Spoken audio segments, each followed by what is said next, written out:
Well, everybody, welcome to this special live episode of Trad Watch. I am your host, Stephen Cox, and tonight I'm joined by American Reform, TLM Ryan, and Majorian. Man, thank you for being here. Great to be on the panel. Thank you. Yeah, Happy thanks to for be having back us. so soon. I know this is twice in 2 weeks. That's a pretty rare privilege to come back on. You should feel pretty honored there, I would say. Yeah, I'm sure I left quite an impression the last time with the boomers. I was reading some of the comments. I thought that was interesting. It was fun. Yeah. Hey guys, it wasn't my fault. Blame it on Majorian. He's the one it's who's all my fault. railing against you. So if you're over 50, over 60, I love you guys. So Stephen, your poor audience. You bring back three young guys again. Yeah, they just torture. Who are these young whippersnappers? Gosh, get out of my timeline here. But no, that's all right. We got that's the future, right? We got to build for the future. This trad movement has been, it's been a long haul, right? And every new generation needs to voice themselves. So I'm looking forward to getting into tonight's topic. So. But there was some big news. It's actually a pretty interesting day for having a stream. More Epstein files just dropped. I saw Bill Gates was in there. What did you guys see with that? Anything notable worth mentioning appropriately before we get going?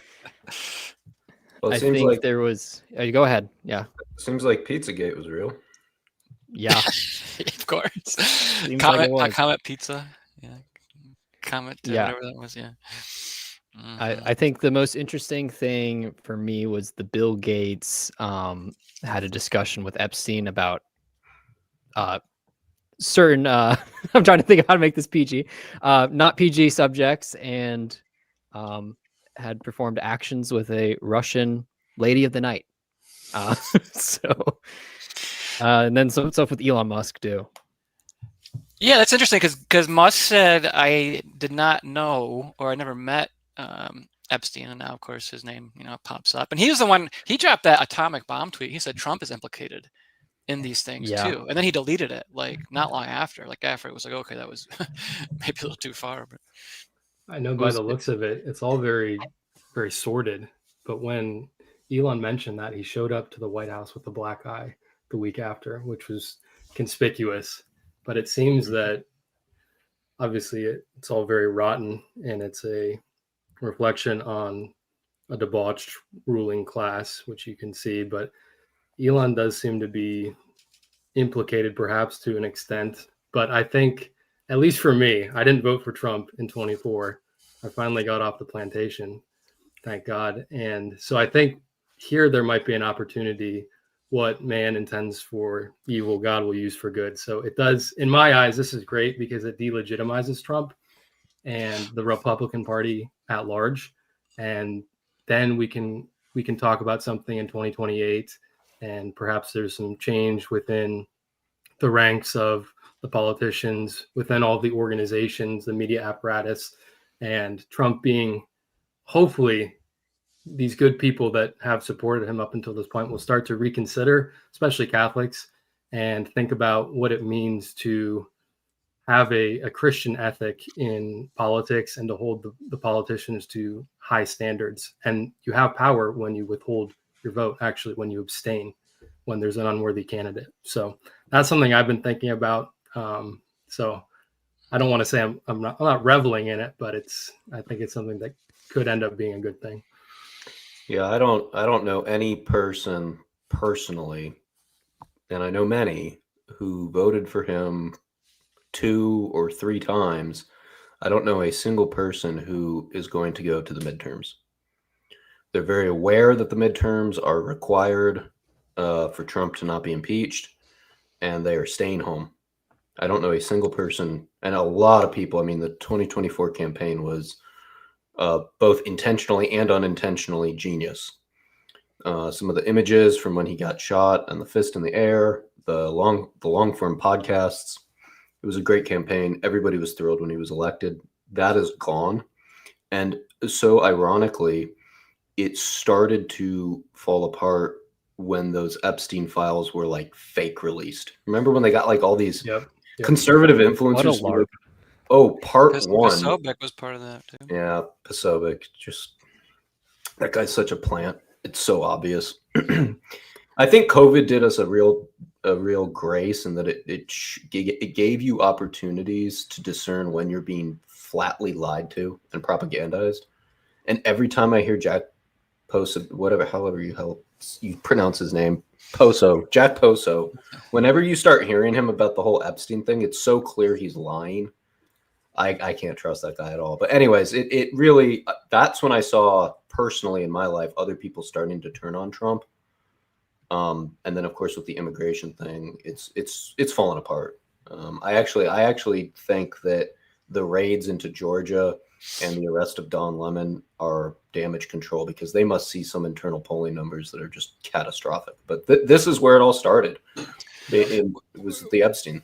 Real quick on Posobiec, like he was one, like after the Charlie Kirk shooting, to continually send out tweets saying the left did this, left did this, left did this, right? And then now with what's going on in Minnesota, it seems that they're going to scale back their efforts there, which weren't as where they needed to be in the first place. But if they're going to cower to this mob now, which includes Parolin, who just issued a statement denouncing the situation, as well as Tobin and Supich. I mean, somebody said on Twitter, and I think it's right, that the administration is not going far enough in what they're doing, which is that's what's going to deflate the base. They're not doing what they need to do, and so if they're going to cower in front of this left-wing mob, which includes all these social justice effeminate sort of hierarchy, then that's like just awful. Well, what is your strategy if you're the Trump campaign or anybody who wants to succeed him, like JD Vance, if your entire base is made up of low propensity, almost single or double issue voters? Like immigration was almost always one of them. So you start cowering. I mean, this is so weak. These protesters could be mopped up so easily, and they're doing criminal acts. So it's not like you'd have to go authoritarian. You have legal recourse to this. Well, and that's just it. I keep wanting to reply to Chris Hale, and I want to reassure him, Trump is not an authoritarian. Trust me on this. In no way is he a dictator. You do not have to worry about that. And so I'm kind of teasing a little bit, but like they're so Hale's is this him? Chris yeah, Hale? they're so frantic. I mean, the Arkansas bishop compares Trump's America to Nazi Germany. Like I this would guy have voted right for here, him if that was the case. this guy is talk about rainbow mafia. So like these guys are awful. Things like that, and they don't know any other generation or any other decade in history. 1930s Germany, it's always that. Always. They're stuck in that paradigm, and it's really a shame. And it's like the biggest issues were immigration, inflation. That's another big one too, affordability, and then no more foreign wars. And so you see Iran's heating up again and things like this. So I don't think they're in a good spot. And the problem with the American system is that every 4 years you have an election, and then every 2 years you've got midterms. So in JD Vance, he's going to be trying to angle for 2028. And I understand that mass deportations, with the base, they would be wildly popular, but with maybe the majority of people, mass deportations, like real ones, they might be unpopular in the near term, at least. So Vance doesn't want to get killed in 28. So I don't think he would have the backbone to support that. That's just my view.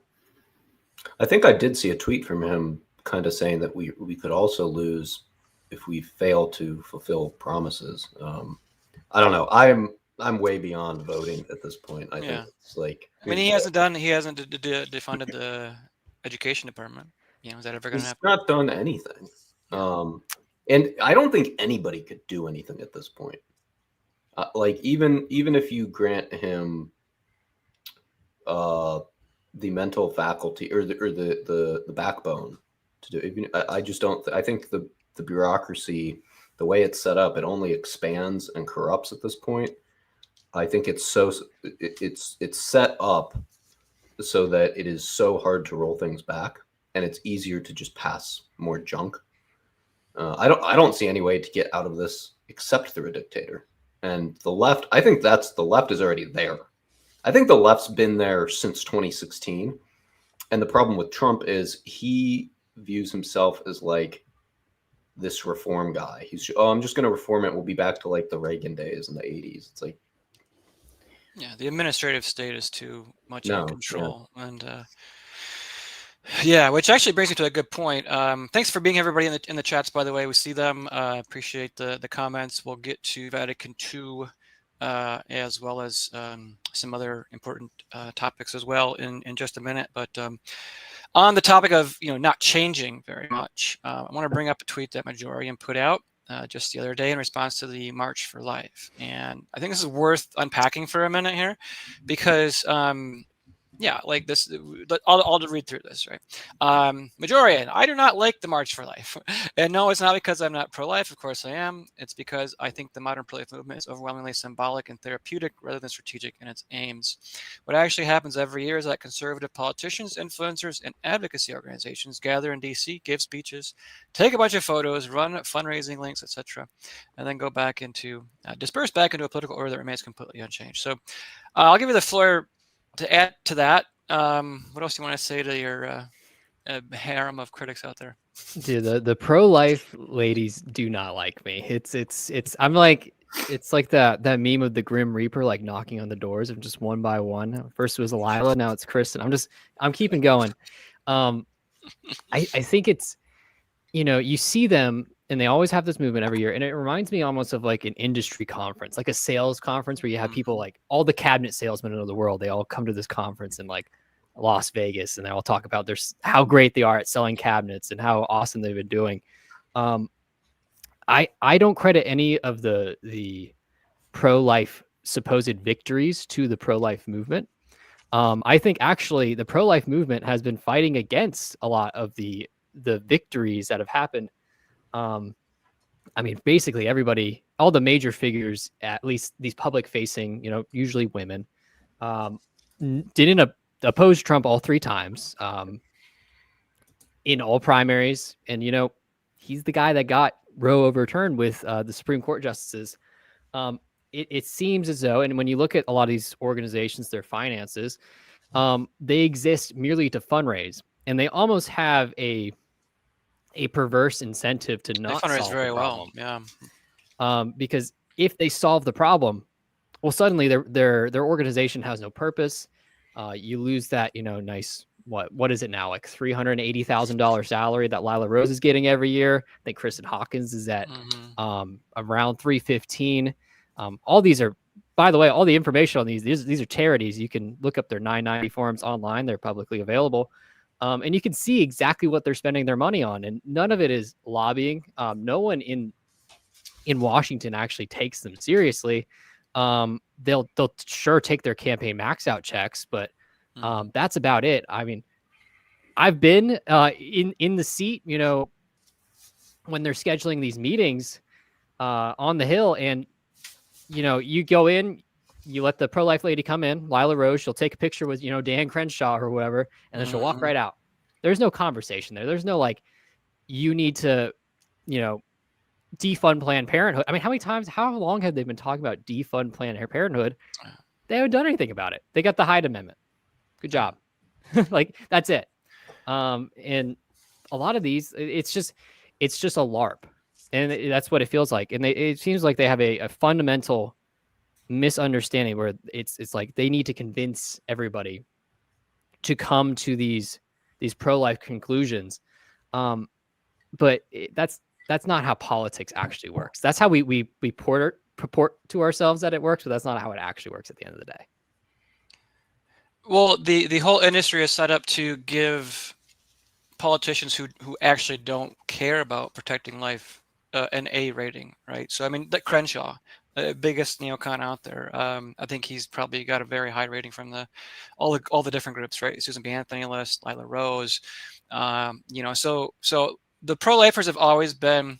I always like this phrase from a Ross Douthat article years ago, like a junior partner in the conservative movement, and that they have.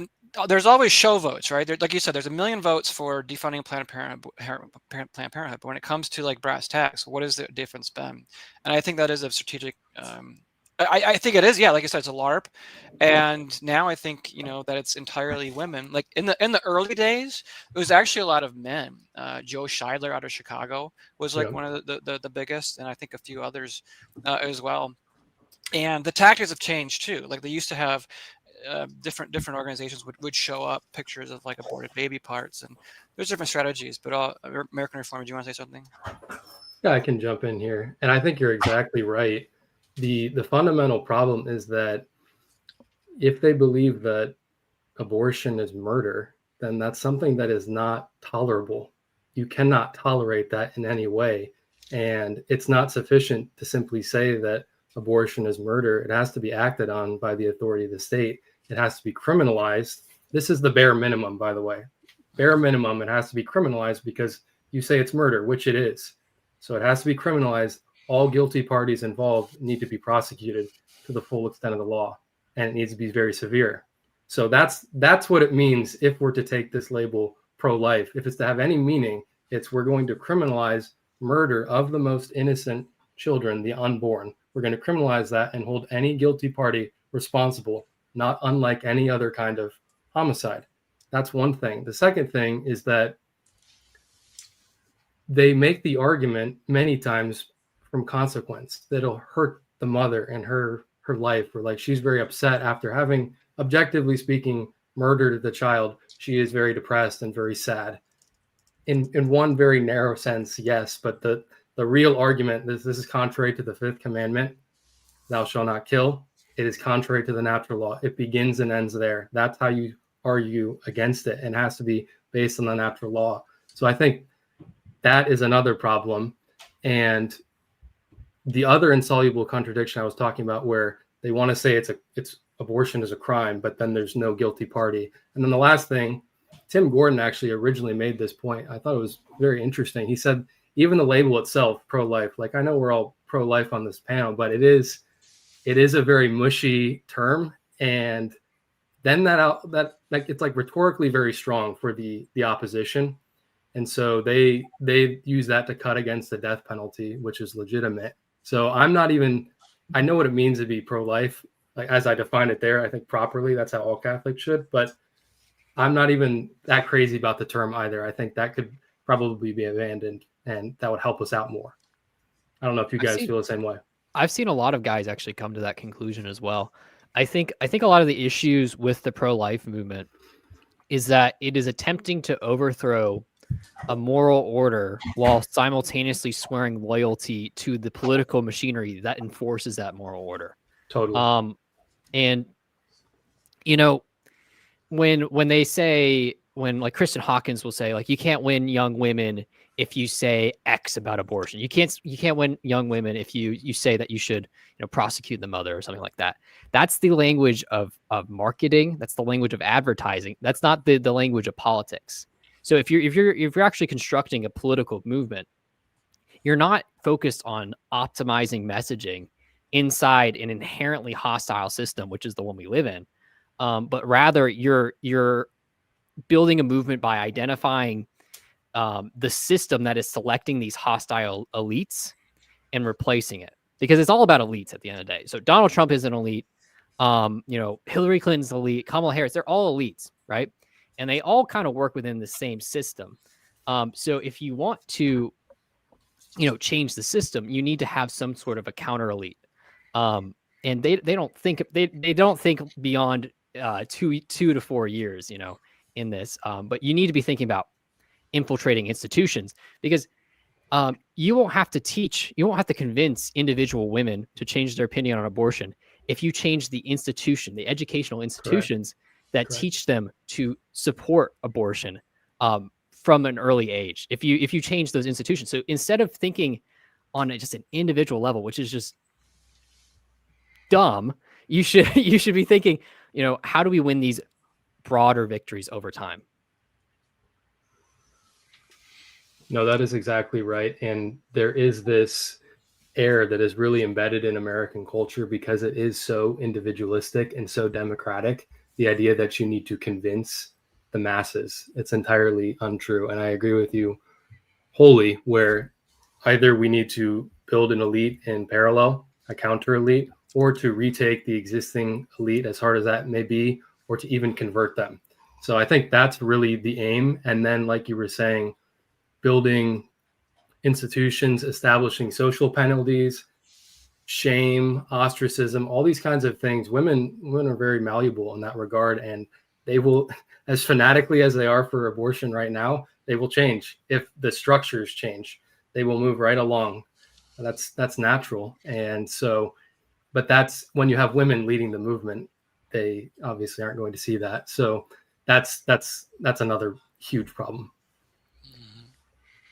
Yeah, I think it's the idea is you need to view abortion and like the system that propagates it as just the predictable output of the equation that is mass democracy plus like liberal rights doctrine and this like managerial system of the elites. It's just it's a simple mathematics equation. It's just going to happen.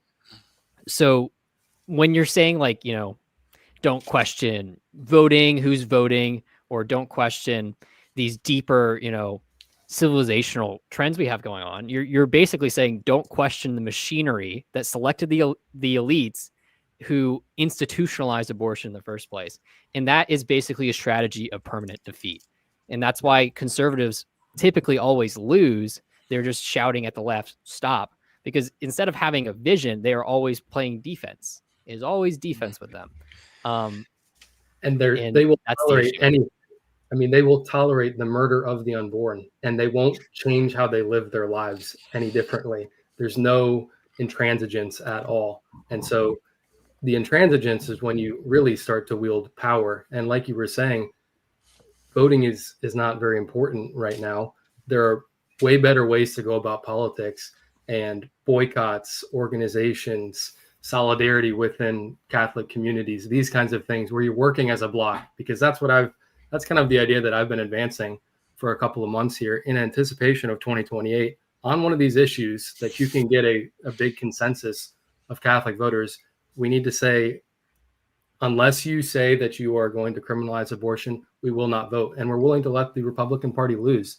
And sure, perhaps in the near term, that's a bad thing, but that's an evil that can be endured for the sake of some greater good, or to prevent a greater evil, which is the normalization of this liberal system, which is inverted and disordered. So that's you need to start thinking. People need to start thinking about the principle of tolerance.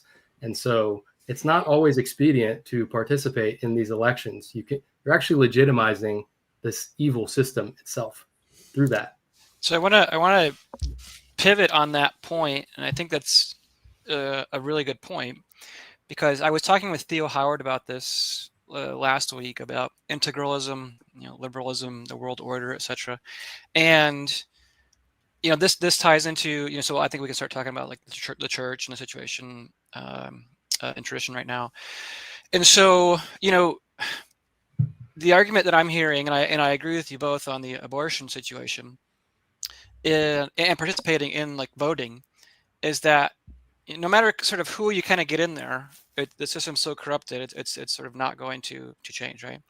And I made the point to Theo, because there's a lot of these post-liberals, so-called, right, Deneen and others, who see the issues with liberalism by and large. Do they grasp every little thing? I don't know, because while Deneen's book, Why Liberalism Failed, argues that this system that we have is inherently corrosive, and that the product of 200 years of a liberal culture is transgenderism, all the things we're seeing today, abortion, etc.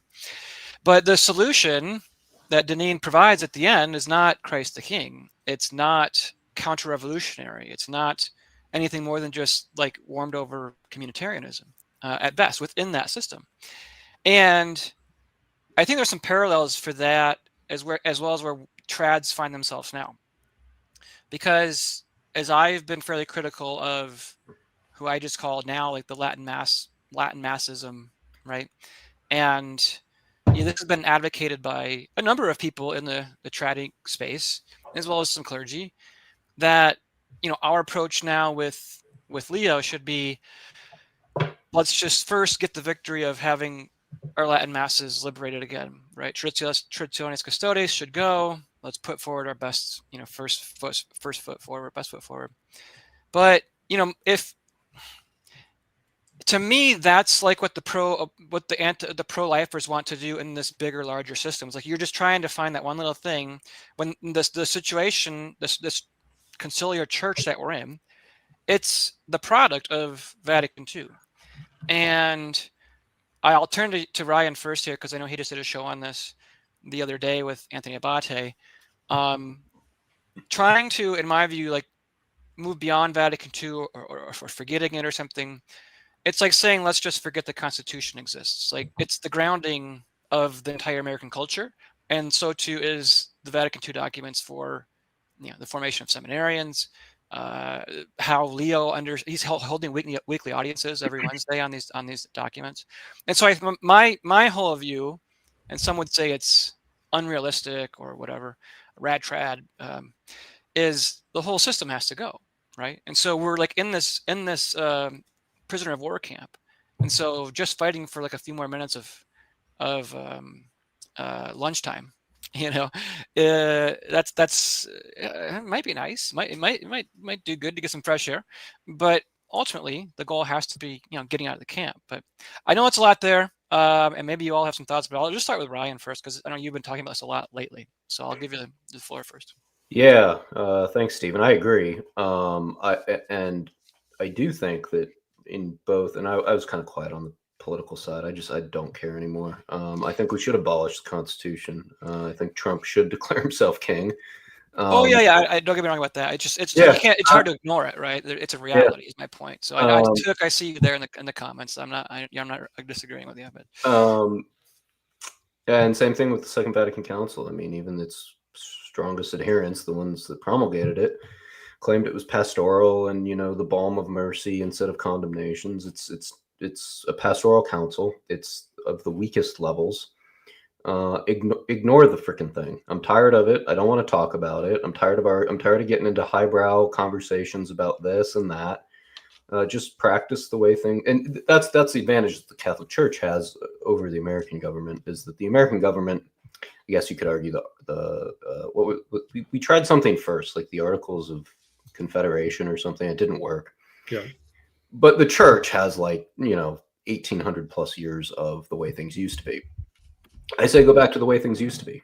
And who cares if the modernists late setente excommunicate you? That didn't work too well when they tried to do it to Lefebvre.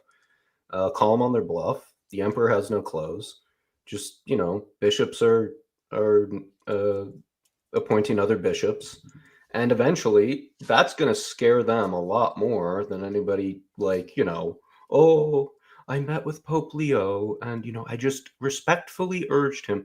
Do you know if somebody doesn't want to give you something, the best thing that they can hear is you just trot in like a little mouse and beg for a scrap of cheese? I'm tired of everyone's like, this cardinal's met with them and this bishop tweeted this. Do you know what happens when you're the supreme pontiff? You mute your notifications. You don't have to care. If you don't want to care, you don't have to care. So you got to force them to care. And how do you force them to care? You basically take a really hard line SSPX stance, at least, to scare the crap out of the modernists and say, look, you want to do this? We're going to call your bluff. And that I did not voice that to Anthony Abate. I don't know if that would be a little too extreme. That was more an interview style, but that's where I'm at. I mean, that's why I'm pre-conciliar radio. I practice like it was before the council in everything.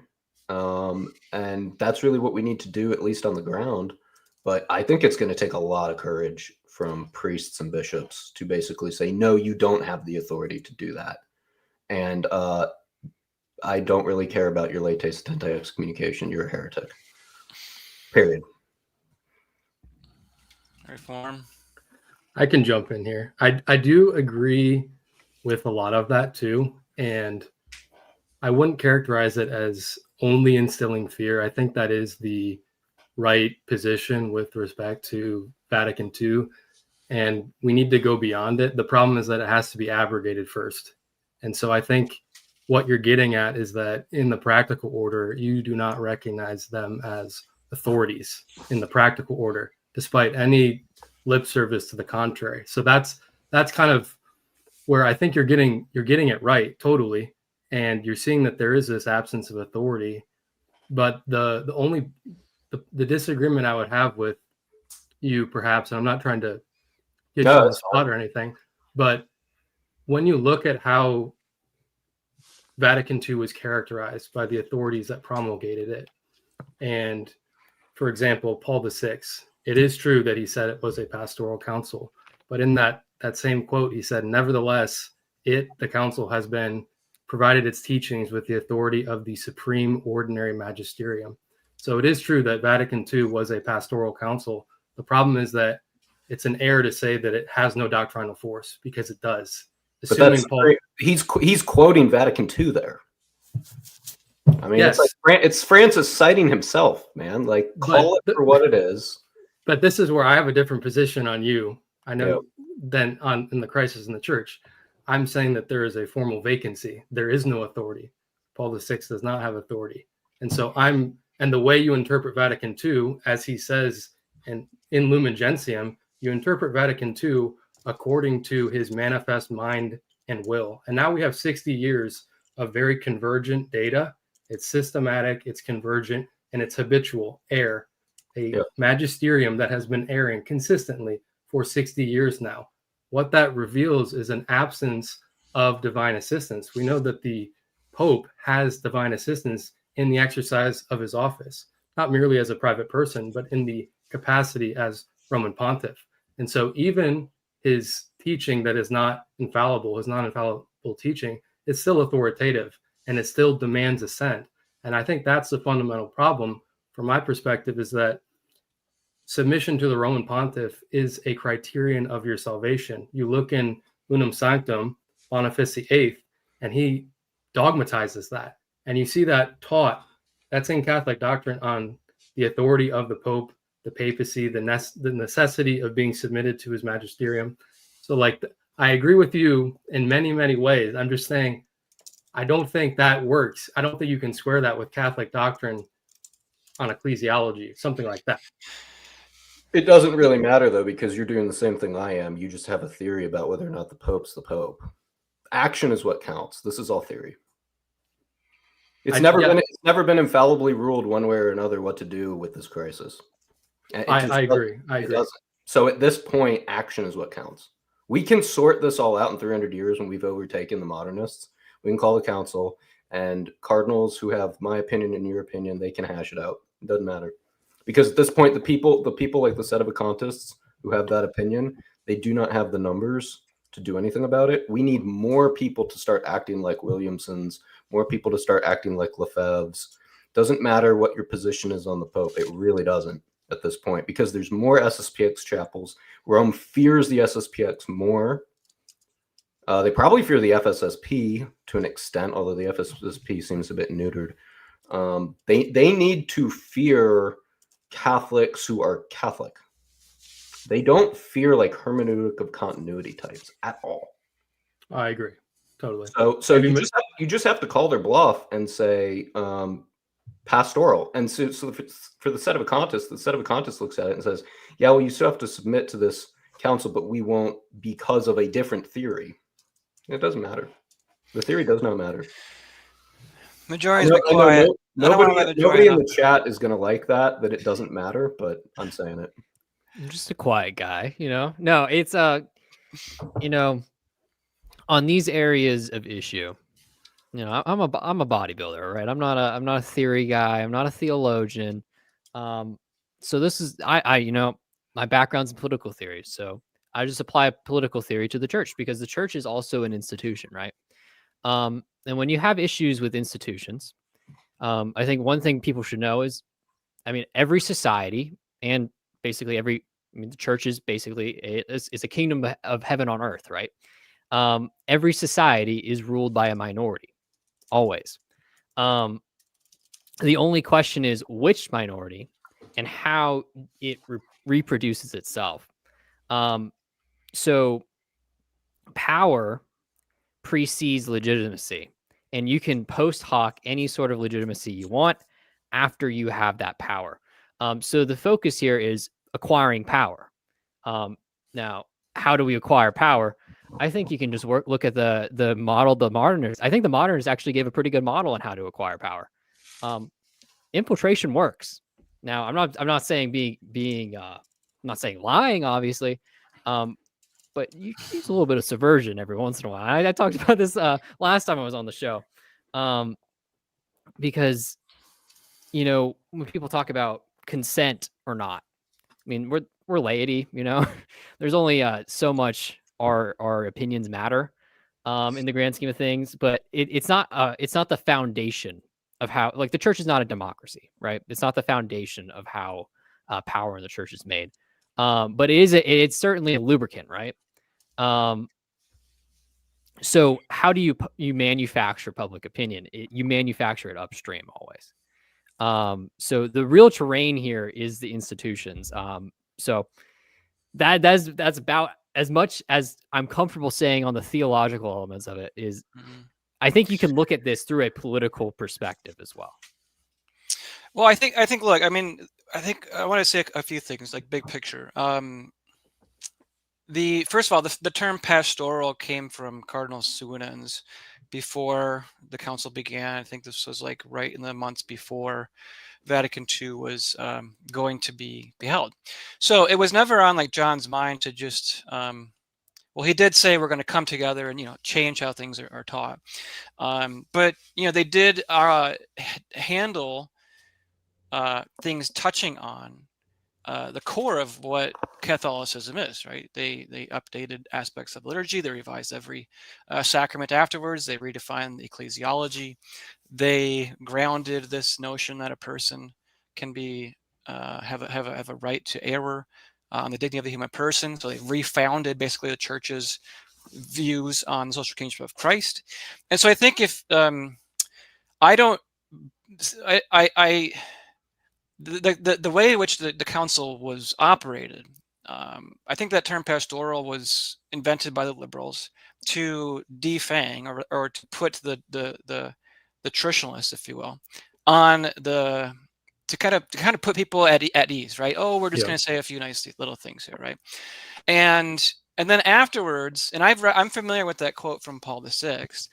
I think he said it to Lefebvre in a private letter, right? I think that's the nature of that. I think that's where it comes from. What quote are you? When he said this is a pastoral council, or then Lumen Gentium does say something to the effect of anything in here is infallible insofar as that it reiterates tradition, etc. Right. So, but like if you look at his like document, like approving all of these documents at the very end, I, Paul VI, in my grand, power, I'm paraphrasing here, as head of the church, solemnly and do declare and invoked the authority of my office to promulgate these things. And so when I read that, I don't see anything there, that's suggestive of, oh, I'm just doing this, but you can feel free to ignore all of it and do whatever you want, and it's not really important. It can be riddled with error. That's the one thing I keep coming back to, and I've been thinking about this a lot in recent years, is because a lot of people will say, well, Vatican II is a failed council, but that misses the larger point. Because if we're Catholics, we have to be true to truth and justice, and I think right now, we have to say, well, why is it we even have the reason, or why is it even in our head that we want to move beyond or forget Vatican II? Is because we're living with the rotten fruits of it, which shows it's of a diabolical origin. And so I think in that regard, and then you have to go back further to understand, okay, well, where pre-Vatican II in any papal document did it say that we can just continue to resist something from the Pope when he's not invoking his extraordinary infallibility? Because if you go into a lot of these pre-conciliar documents, I'll just read this one. It's from Quo Graviora. This is from Gregory the 16th, and this is the 1830s. He says, should the church be able to order, yield, or permit those things which tend towards the destruction of souls and the disgrace and detriment of the sacrament instituted by Christ? ? And then his successor, Pius IX, in I think the 1860s. This is a quote from Qui Nuper. It says, the pontificate is the supreme seat of the Prince of the Apostles, the citadel and bulwark of the Catholic faith. And then if you go on further, and so my point here is to say, what is the pre-Vatican II teaching on obedience to the Pope, and how far does his protected from error go? And I don't see a document that says, well, when he's just everything I see, it says he's infallibly safe when it comes to faith and morals, that the church cannot actively put forward something erroneous that's detrimental to souls. Now, obviously, popes can be imprudent, suppressing an order or something, or back in, long time ago, they would, approve of the building of certain things, maybe wasteful money, these frivolities. Right. But when it comes to faith and morals, what we're seeing now is the complete corruption of what it actually means to be Catholic. Because, when I hear, and I appreciate you guys indulging me, this is a long rant here. When I was growing up in the 2010s in the trad movement, I always heard from Michael Matt and others, we resist Peter to his face like Paul did. But Peter was not binding the entire church or teaching in his ordinary magisterium on faith and morals. He was making an imprudent mistake about Judaizing. It wasn't a doctrine. It didn't touch on the extent of where he's infallible in his office. And so, but the difference now is that they are writing encyclicals. They're going in the actual, acts of the church, mm-hmm. and they're changing they're changing the way, they will say, we're just changing the way it's phrased, but everything has the effect of, what does it do? Because lex orandi, lex credendi, right? So if you're going to a new mass, the Novus Ordo, you're going to believe that the Catholic religion is, democratic. They say the Protestant version of the Lord's Prayer there, the Our Father. So I don't know, I want to state that first, I think, because I think it is important that we do still hash out Vatican II, because eventually, and I'm not saying everybody has to just focus on this. I think some people are supposed to do this right now. Others are maybe called, to action. But I think what I'm offended by when like the term extraordinary form is used in ordinary form. That's an injustice. I think that's a grave thing that Ratzinger did wrong to say and to compare those things. I think that was his half-baked idea to try to save the revolution, which he partook in. And so on the ground level, yes, more people were able to go to the Latin Mass in dioceses, but that's, I think, those things matter, like integrity, truth, right arguments matter. So that's a long argument. Ryan or American Reform, I'm sure you guys have some thoughts on that. Yeah, well, you're right that the Pope can't err on faith and morals, but there's two other qualifications the Vatican I outlined: ex cathedra and for the whole church. So now there's different theological disagreements onto when that has happened, but I do not see any of the errors that we are discussing as meeting those qualifications, particularly on the ex cathedra statement. So then the question becomes, I think, Stephen, you're right 100% that it really does matter in terms of the submission outside of infallible statements, right? That's actually more the crux of the issue. How far back does that go? Has that been infallibly defined? Is that the perennial teaching of the deposit of faith? Well, yeah, that's where I see what you're saying there, but I think it is. You look in St. Paul's letter to Timothy, the church is the pillar and foundation of truth. The papacy is the guardian of the revealed deposit. And when you look at Catholic theology on the papacy, the authority of the Roman pontiff is the proximate norm of faith. So the way in which you see the remote rules, whether that be sacred scripture or tradition, is by this proximate living rule. And so the error of the Protestants is that they appeal to one of the remote rules, in this case, sacred scripture, over and against the living and proximate rule, which is the authority of the Roman Pontiff. The problem with the SSPX is that they're in a similar error where they try and make an appeal to sacred tradition over and against the authority of who they say is the Roman Pontiff. So I'm not saying that they're Protestant, they're not, they're Catholics, but their ecclesiology is wrong because they are subordinating the proximate norm of the faith, which is the papacy, to one of the remote rules. And that's wrong-headed. And so you are right that criteria was laid out in Vatican I, and it is a very complicated question, but the infallibility of the Roman Pontiff is not limited to ex cathedra statements. You also have the universal and ordinary magisterium. And so that is operating all the time. And so that's where you have a general council with Vatican II. You have all the bishops of the world, all the Catholic bishops of the world. You have a council that was convoked. All the bishops are there. And then it's solemnly approved, ratified, and promulgated by Paul VI. That belongs, by definition, at minimum, in things that are teaching on faith and morals, to the universal and that are touching the revealed deposit, to the universal and ordinary magisterium. So you run into problems with Dignitatis Humanae, for example, because you see divine revelation invoked 3 times to come up with this right to religious freedom, even though Pope Pius IX had infallibly condemned it. So I think that's why you can't get around that Vatican II problem.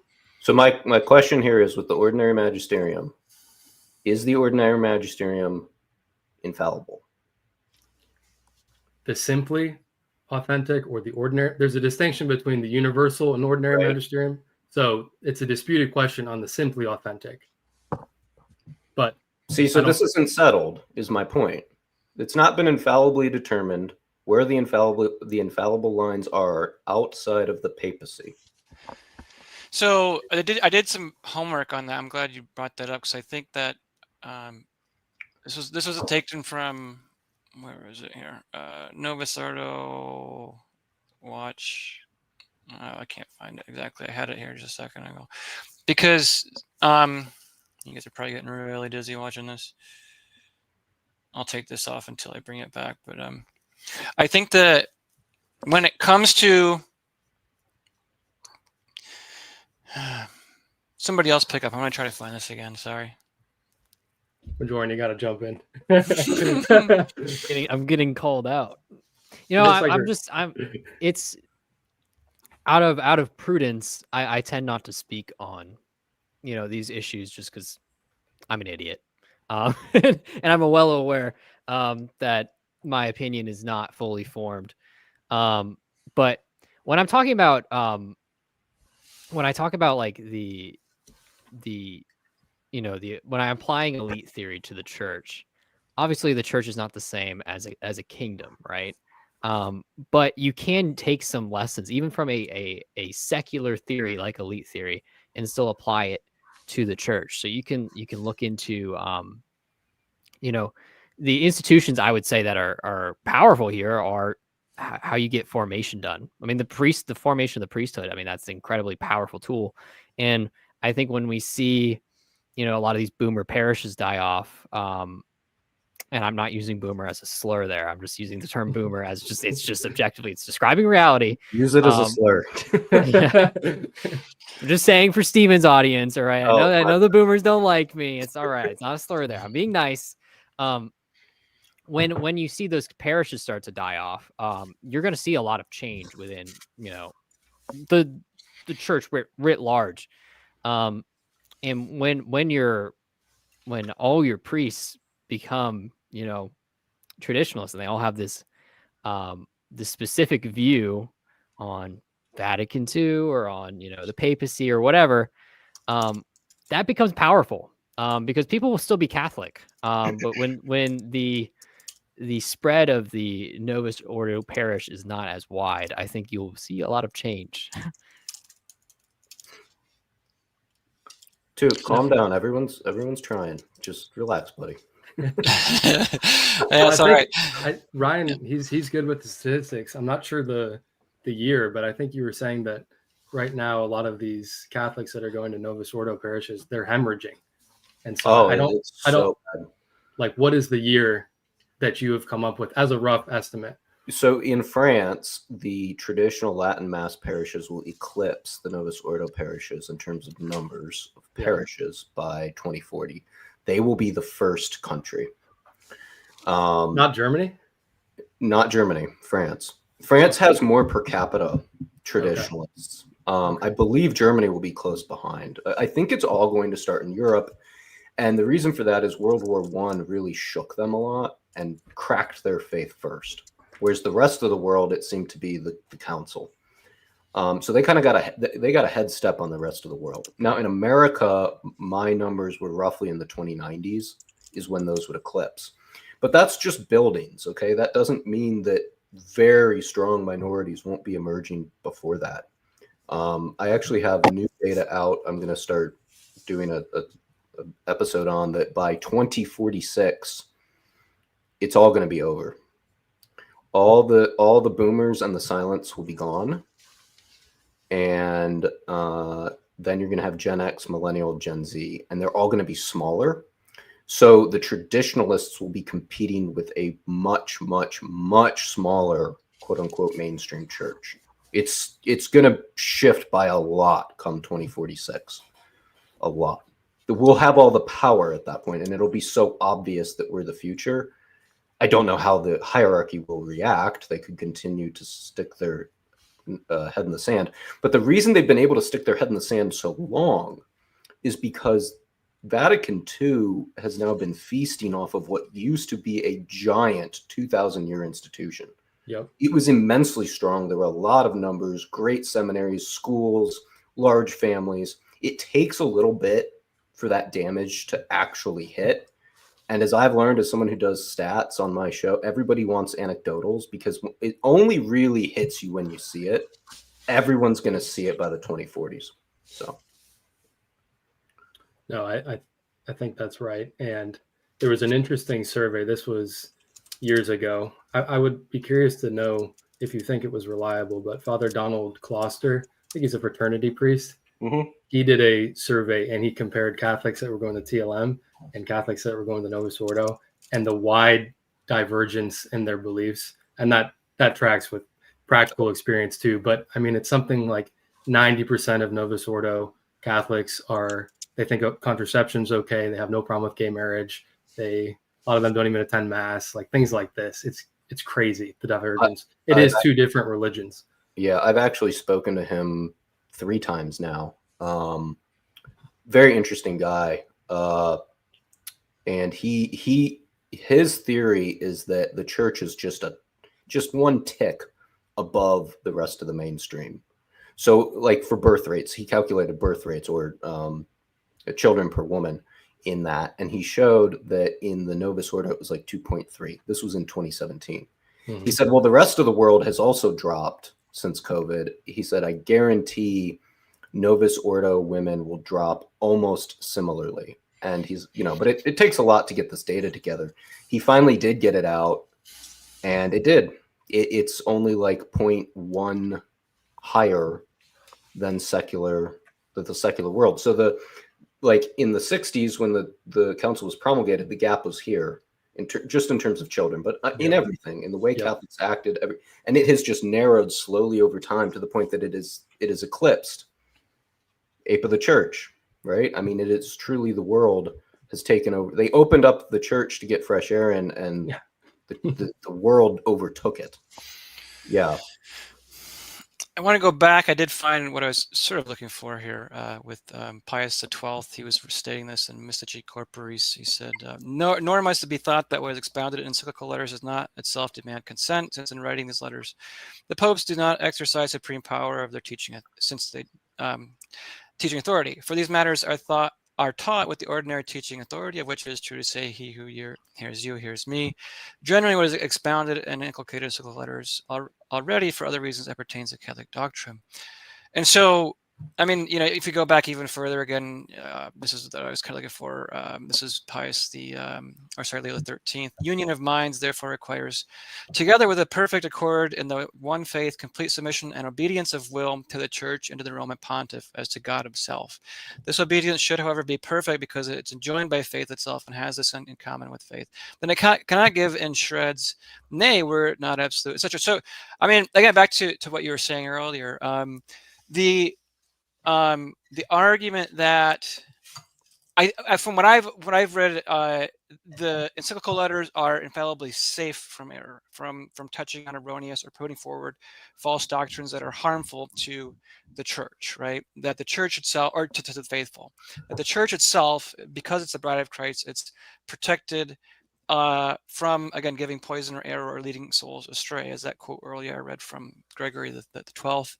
Gregory the 16th said in the 1830s. So I think the harm in, I just think that's something that needs to be studied more and discussed more, because the foundation of, let's just say, that the recognize and resist argument, eventually you're going to spin off and just, again, become your own sort of Pope in and of itself, which is, I know, Brian, you'd say, well, the studies are doing the same thing, but I would say the difference is sort of like what Peter Kwasniewski is sort of doing now and Timothy Flanders is doing, is they're going back and challenging Vatican I. Like if you get too carried away with that and you think, well, the Pope is he's just a buffoon who is infallible on the 2 times he ever invokes it, like that, the arguments in the groundwork that's being laid.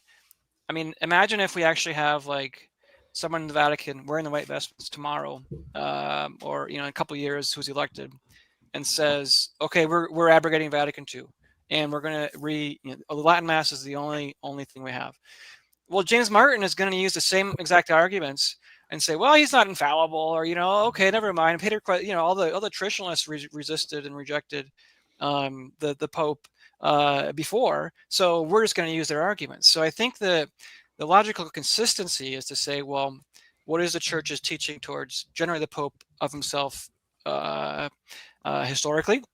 And all those quotes that I'm reading suggests willful submission, and that broadly speaking, the Church is protected on faith and morals, and that we cannot be led astray. Otherwise, the Church would not be the actual Church. And so, I just think there's a problem that needs to be hashed out among those who are not fully grasping that theology, because the Pope is the proximate norm of the faith. And if we're not treating him like that, then we're not behaving as Catholics did throughout the entirety of the Church up until the 1960s.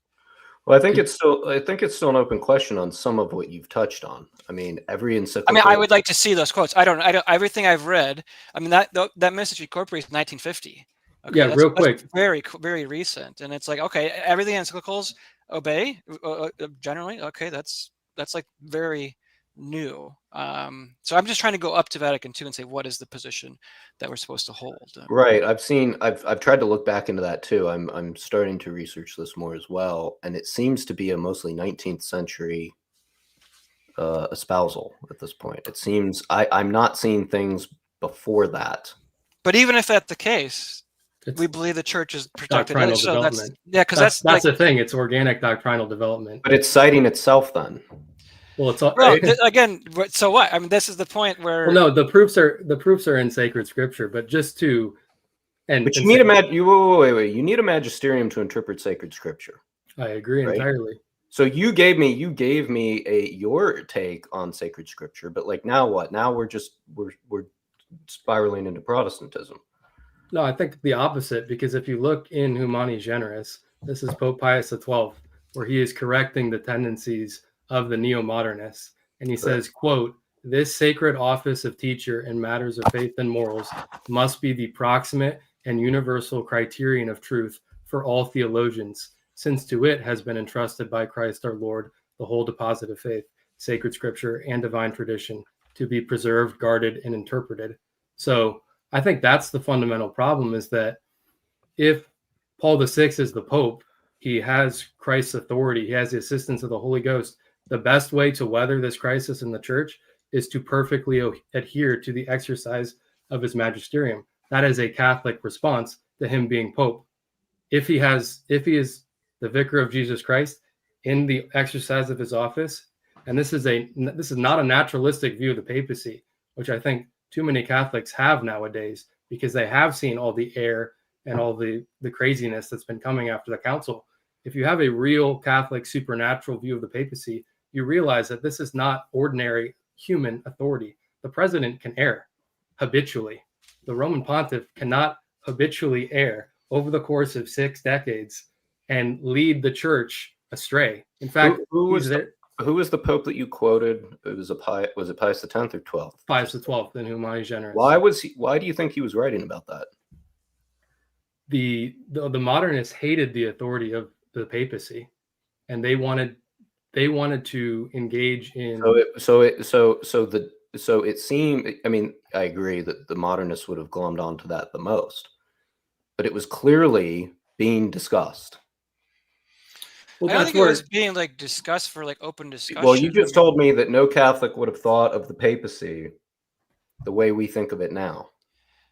But I think the reason he's writing that is probably because there were discussions, particularly around Vatican I, about the papacy. Kind of what we were talking about earlier of faith and morals, but is it faith, morals, and ex cathedra, and to the whole universal church?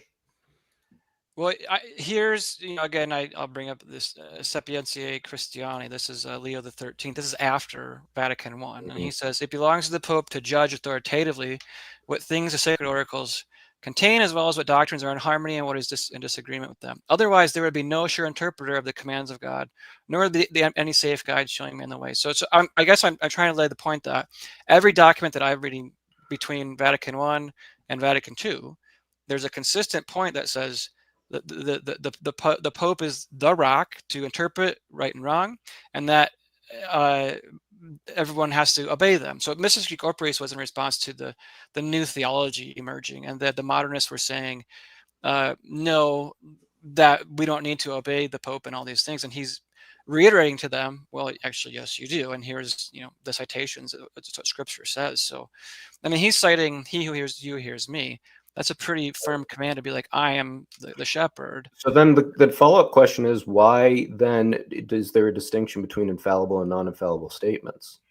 Because Vatican I doesn't just say faith and morals, period. It adds 2 more qualifiers.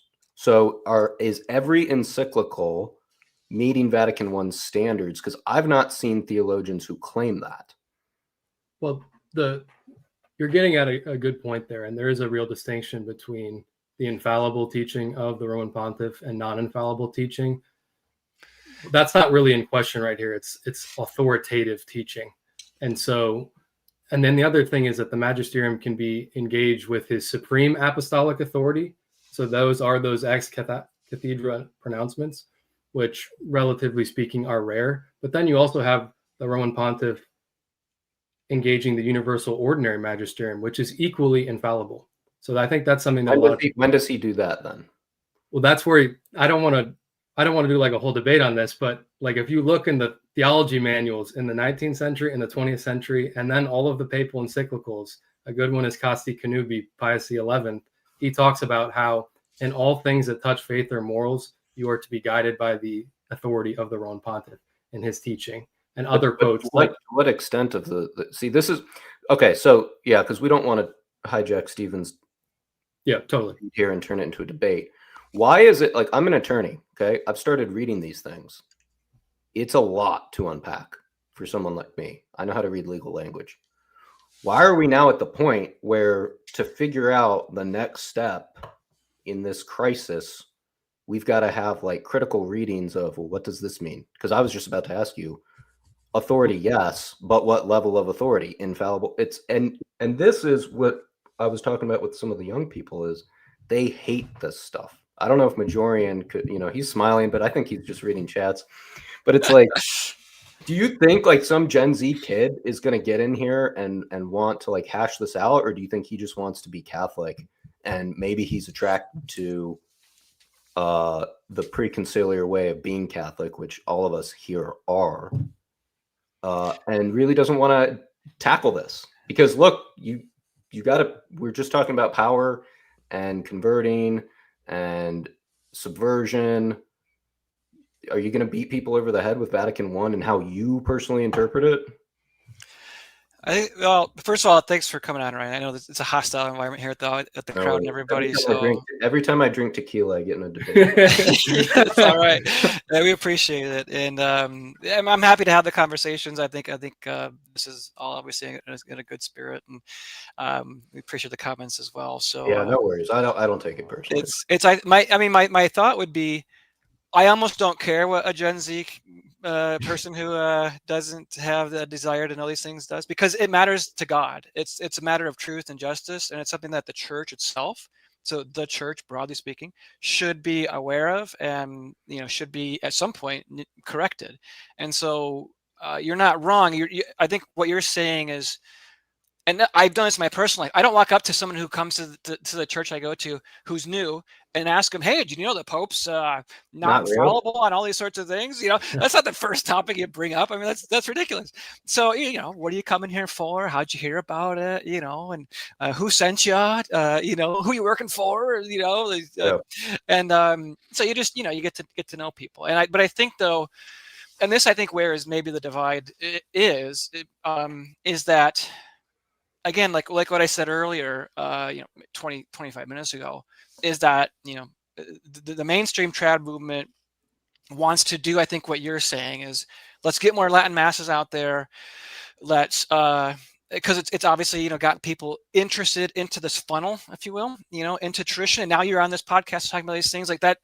That's a very quick thing for yourself too. And as a convert, but so I think that's like the pipeline is to yeah, for sure, get people in. But for folks like myself and others who, I've been in this movement for over 15 years now.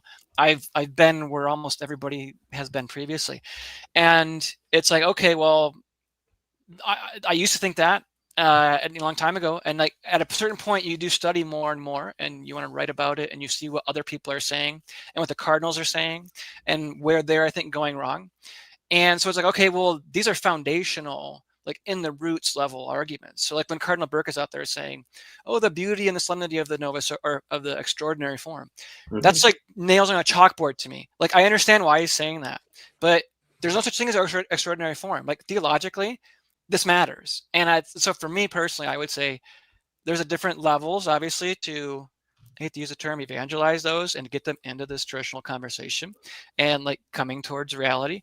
But I think, otherwise it's necessary because there are important debates to be had. But anyway, I'll let American Reform go too, because he wanted to, I think, comment on that. But no, I don't have too much to add on that. And I think Ryan is right too, that especially the young men, they just want to be Catholic and to practice Catholicism as it had always been taught and received prior to the council. And I understand that the crisis is very complicated. In some sense. In another sense, I think even a very, like, I've spoken with people and they just know, like, the most obvious thing is, like, it's a different religion. When you go to the Novus Ordo, you see the irreverence, you see the immodesty that is universal, that's normalized and it's tolerated. And the priest is facing the people, which is very Protestant, and these kinds of things. So I think that element is there, but some of these questions are definitely tougher. But I think the thing is that people are just trying to be good Catholics, trying to figure out the right course of action. And they do want to be led, like they want to be taught. They want all these different kinds of things. So, I think I agree with a lot of it. And it is a good conversation. It's a conversation I enjoy having. And I don't know, maybe as a lawyer, you probably like it too. I'm enjoying it. I actually spent part of the other day researching it for the first time, because I have not researched it before that. So I've internally committed to maybe debating the issue of sedevacantism by the end of the year. Okay. So I will be learning more.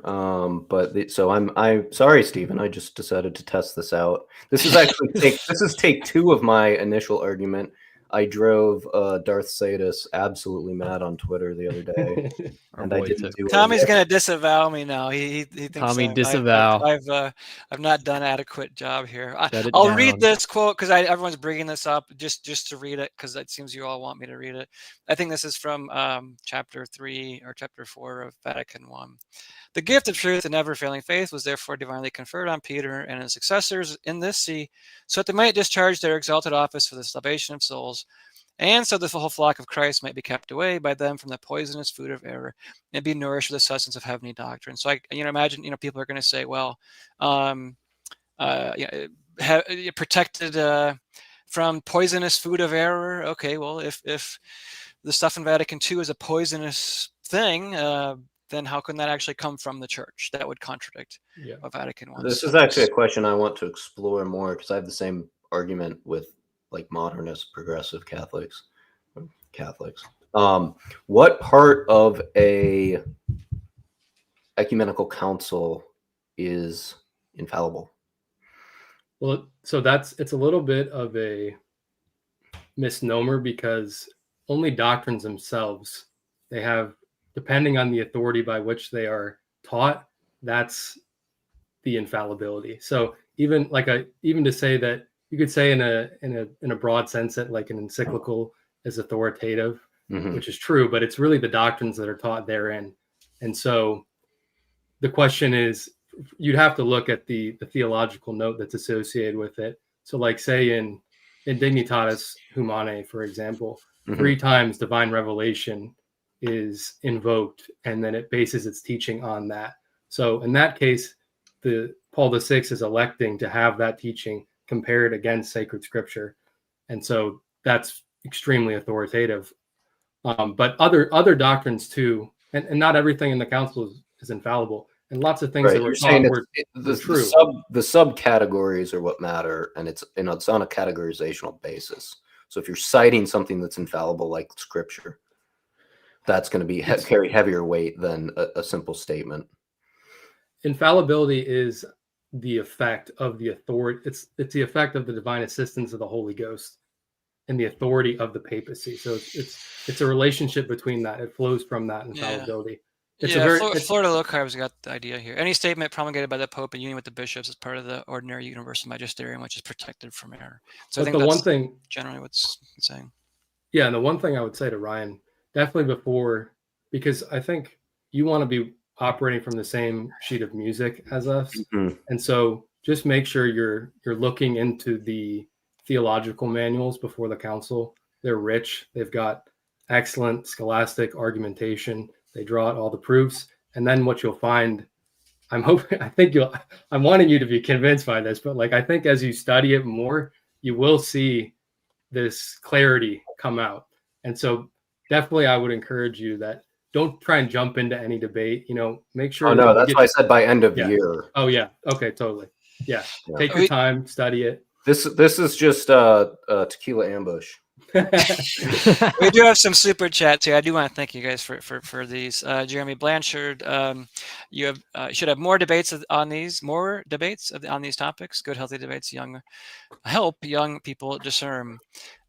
Sorry, I missed these, buddy. Hey, I don't have a producer. I'm not like Anthony. I don't got all these assistants over there at Abate Inc. Vatican I session 4.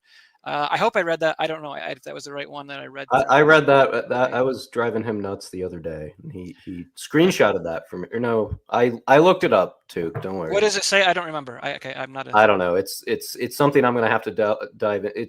I think it's something about how the Pope will not err on faith and morals. But later on down, if I'm remembering correctly, it then talks about the 3 qualifiers. Okay, maybe this. For the Holy Spirit was promised to the successors of Peter, not so that they might by his revelation make known new doctrine, but that by assistance they might religiously guard and faithfully transmit already. This see of St. Peter remains unblemished by any error. So I suppose the opposite view would say, well, what does it mean? Any error? So but like I'll placate my super fan here because I know you guys were going at it. Tuke says you don't know why ISCC is a problem. You profess heresies. Okay. Well, Yeah, maybe we should have a discussion at some point. I think that it's fair to have these conversations publicly, and I think it's to Ryan's credit to come on and face a hostile audience. It's never easy. So, Tuke, don't disavow me just yet, buddy. Hang in there. You appreciate this. Tuke's blocked me on Twitter, but I know he'll come back because he's all over the YouTube. It's like I go on live yesterday, and he's like, a CC. So what's the issue? I did see that. Can we talk about that for a second? What was the whole thing? I mean, it's obviously scandalous and awful, and it puts the false religions on equal footing of the. Yeah, I don't know exactly what I think it's probably one of the most shameful examples of false ecumenical dialogue. I don't know. I can try to steelman his argument unless he wants to chat it real quick, which I'm sure he will. Does probably he have notifications on for you? It's no, I'm reading it right now. Oh, okay. But I would presume it's got to be something like this is an act of apostasy. So that would be like the pin in or the nail in the coffin for the validity of any pope. I see. I think that's what he's saying. So I got the quote here. This is actually pretty good here. Just so we read it. If anyone says the Roman Pontiff has merely an office of supervision and guidance, and not the full and supreme power of jurisdiction of the whole church, and this not only in matters of faith and morals, but also in those which concern discipline and government of the church throughout the whole world, let him be anathema, etc. So I think the argument there obviously is that, hey, like, disciplines over, liturgy, pastoral reform, etc. Those are protected, broadly speaking. So yeah, I'd need to. Is that section 9 of some subsection in Vatican I? Thanks. No, it's actually Pope Gregory the 16th, and he talks about secondary objects of infallibility, and so it's in an encyclical. It's in Vatican I, I think. Also, it is in Vatican I, but it's a secondary object of infallibility. So universal disciplinary laws, they are infallibly safe. Not that they're teaching doctrine, it's just that they can't sanction anything that is contrary to faith or morals, and they're always salutary for the Christian life. So that's essentially what you guys got to take it easy on Ryan, guys. I mean, the chats are a little. I can't see the chat. Yeah, take it. I have average Sedevacantis chat. I don't. I do not care. It's totally fine. I know what I'm signing up for. So how do we? Well, okay. Last point on the Assisi thing. Then I mean, it's obviously evil, and it sends the message that this is all the. I mean, so this is the curious thing. Like, to me, there's so many like paths converging, right? I mean, all of us come from this from looking at this crisis a bit differently, and like I think though there is still a space to have conversations, but also to form a sort of resistance, if you will. And I know some people would take issue with that term, but I mean, earlier, Ryan, you said like action is what's wanted. I mean, so like, give us some examples of that. Like, would you just say, if you were the SSPX, would you, because they need bishops, would you even ask the Vatican? I mean, I would personally just do it. Yes, like do it. Do it. That's it. So do it. Yeah. This whole this is like, I'm happy to engage in these debates, and like I said, I'll probably do one by the end of the year if I feel prepared for it. By the time I'm done researching all of this and having a debate with Sedevacantism, which all the sedes are going to agree with the Sedevacantist. I mean, sure, maybe a couple will switch sides if we're good. By the time I'm done with that, you're going to have hundreds of thousands of Gen Z men have left the church. Whether you agree that the mass he went to was valid or not, any touch of a glimmer of Catholicism has left his life. And we're here debating on, I mean, I've partaken in it, so I suppose I'm a hypocrite, but we're here debating on this type of stuff. I mean, like, we really got to start looking at what matters. And I know everybody here is a theology nerd, so they're like, well, this matters first, and we can't get it right until that. Well, quite honestly, the SSPX the SSPX and the FSSP have done a lot. They've got great fruits. They've got people who practice. They hold to the same faith. They have tons of children. Their children retain the faith. and they're growing, and they scare the crap out of Rome. I don't, you know that meme where they're like, I don't think about you at all?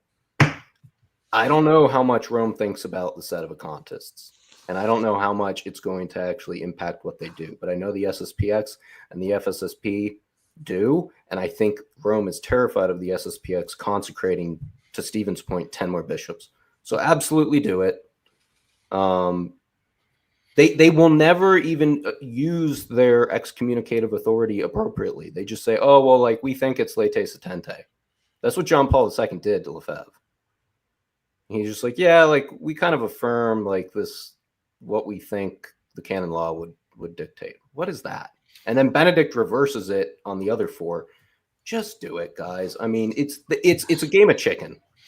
Yeah, I think though. Look, I mean, the CMRI has been operating, and I think they have over 100 priests too. Ryan, Reform can correct me on that. And you know, other study groups have. I mean, there's a lot of clergy throughout the world too. So it's not. I do agree to a certain extent. Yes, like the SSPX, FSSP, they're the most like visible. They're large. They have the most notoriety. But you know, I would say. Those who are really on the front lines of this are the ones who are kind of in the shadows. I think God has called certain souls and clergy to be like SEAL Team 6 and to operate outside of all of that so-called visibility. I think that's going to solve the crisis more than anything else. I view Sedevacantists as that. Like, oh, you think the SSPX was a pain in your ass, Rome? Wait, what's in the closet? And then unleash the Sedevacantists on them. Well, I always say, if Bishop Sanborn was the Pope, like the crisis would be over, right? I mean, it would be done. So, and you know, if you had a council like right now, I mean, I would bring all the setting. They would know all the stuff about the papacy and how to get out of all this. Like that's no Leo. Leo has to do it.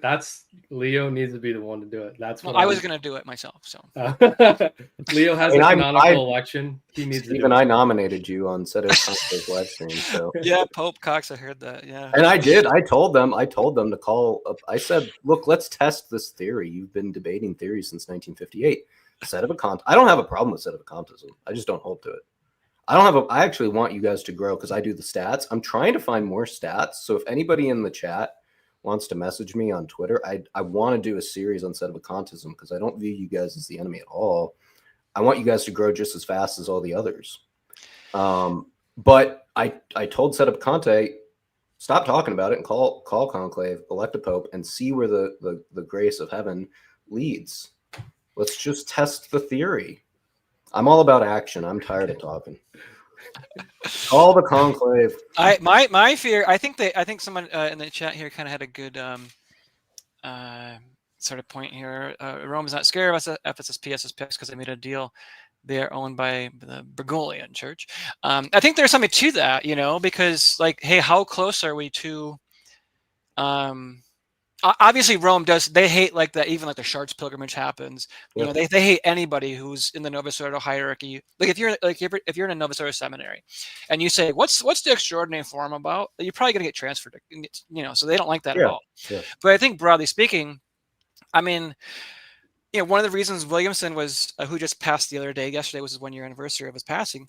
Was removed from SSPX because he was a hardliner on making a deal with them. He said, no practical accord until there's a doctrinal agreement. And that was always the issue or the position of Lefebvre at his most mature thought.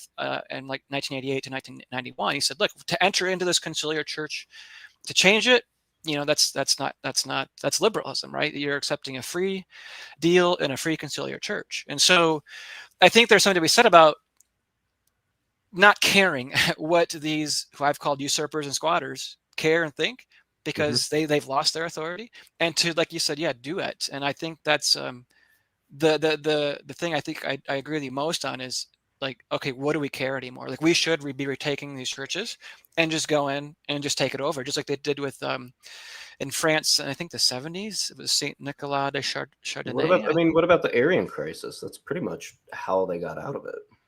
You can just do things. Yes. Turns out you really can't just do things. And you probably should. Be the Penguin guys. Come on. Right, 43 churches, 39 missions. Yeah, I think that's great. Who coined that line? The Is penguin. that a JD Vance line? Who coined that? You can just What, do the penguin? things. Oh, you can just do things. I don't know. Okay, I've heard. Hopefully, that. it's not. So what are the main organization is CMRI? Because I could probably get stats on that. Candlestick. I don't know what you're talking about. I'm trying to manage 4-person conversation and 70 people in the chat. So just I don't know if you're just angry or not. rag on me. Call me a drunk heretic again. What were you saying, Ryan? Though, just a second ago. Sorry. I said CMRI is the main group. It looks like 43 churches and 39 missions, and then I think there's another group, right? But that's the thing is there's other groups that are maybe Benevacantists. Like I don't know what Vigano is or what Williamson. I know Williamson was not Sedevacantist, but he consecrated 4. Vigano's consecrated. Has Vigano consecrated or has he just done a seminary? Like those people are going to proliferate as this crisis gets worse and worse. I mean, that's actually what I talked to Anthony from Avoiding Babylon about, was how Francis was kind of a blessing to any traditional movement. Yes. At all, however you want to draw that line, because people saw it for what it was. Like when people like John Paul II are in, and on the surface it looks really good and it looks like oramaxine and it looks very solid, people don't really dig. When Francis gets in, it's great. And so you didn't just have Sedevacantists and SSPX. You had, I don't know what Vigano is, but he's way more friendly to us than them.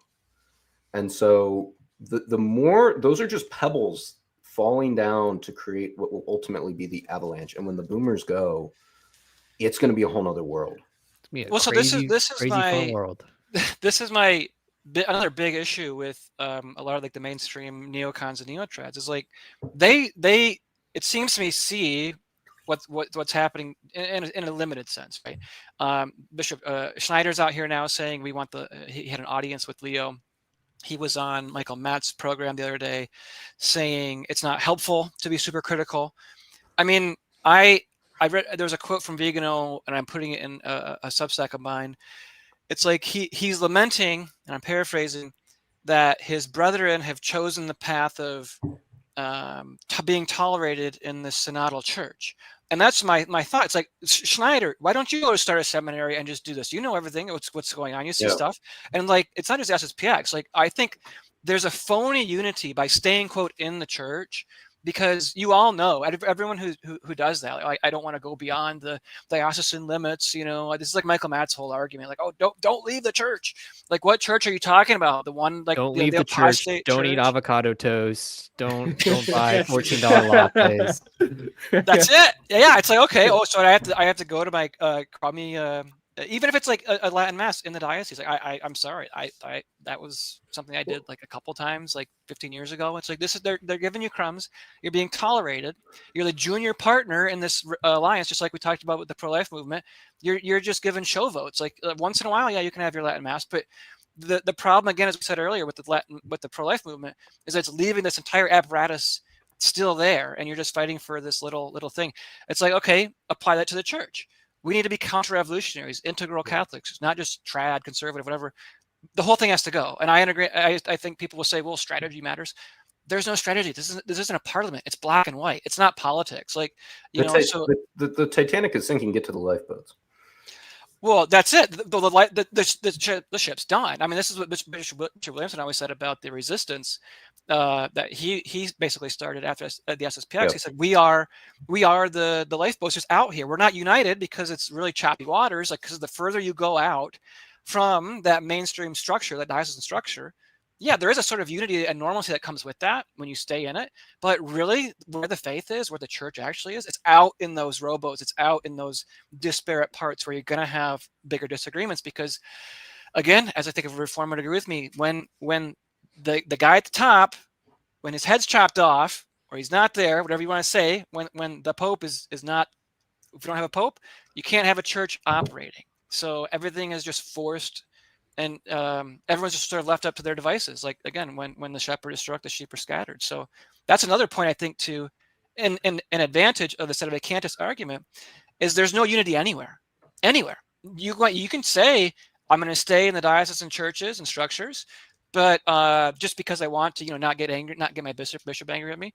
But, go to any diocese. You got Father Pfluger over here in Chicago, doing a bunch of crazy stuff. You got all the other LGBT masses going on. Every diocese is like this. There's no unity anywhere. So, that's another, I think, obvious argument. I'll say one thing, Stephen, because I've enjoyed this a lot, and I've even read the live comments.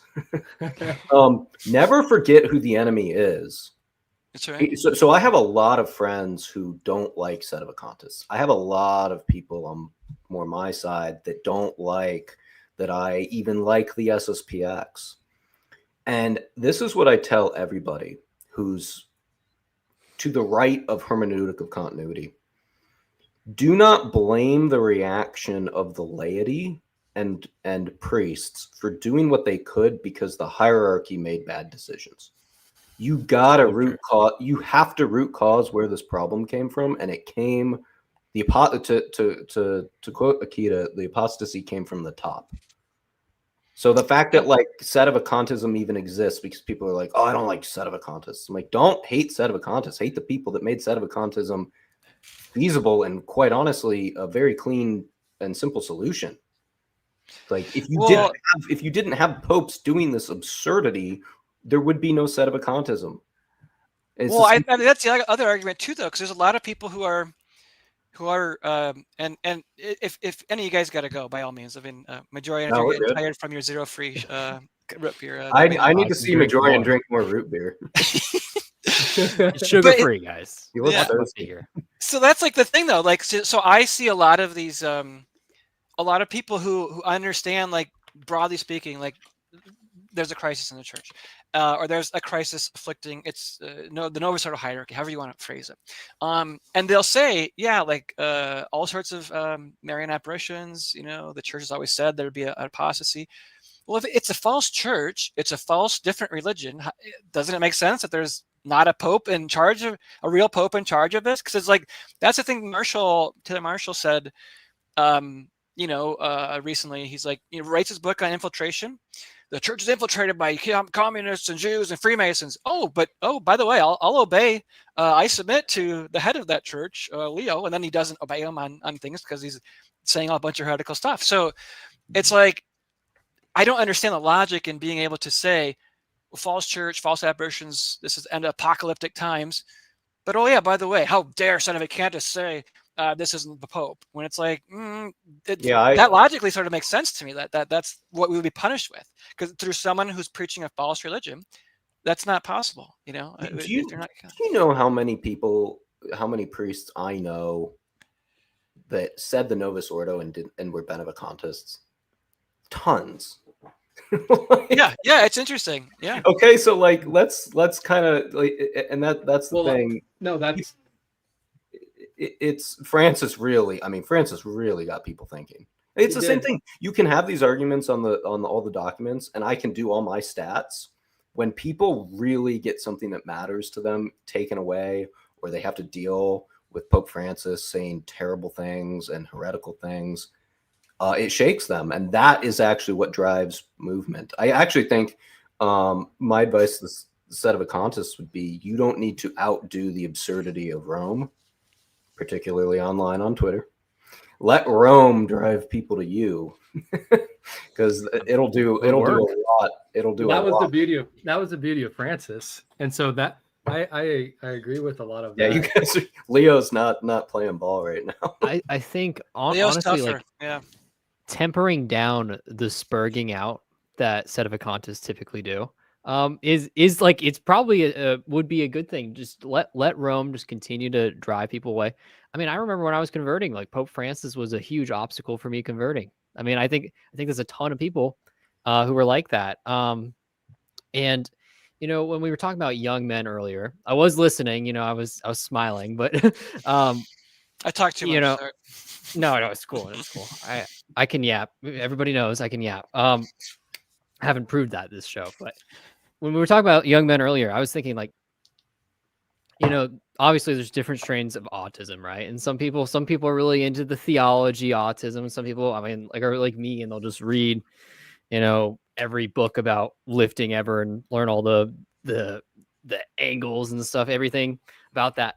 But I think the reason why you don't see a lot of Gen Z involved in thinking about these issues deeply, on like the Sedevacantists level, is because, frankly, they just want to buy a house, and that's what they're worried about.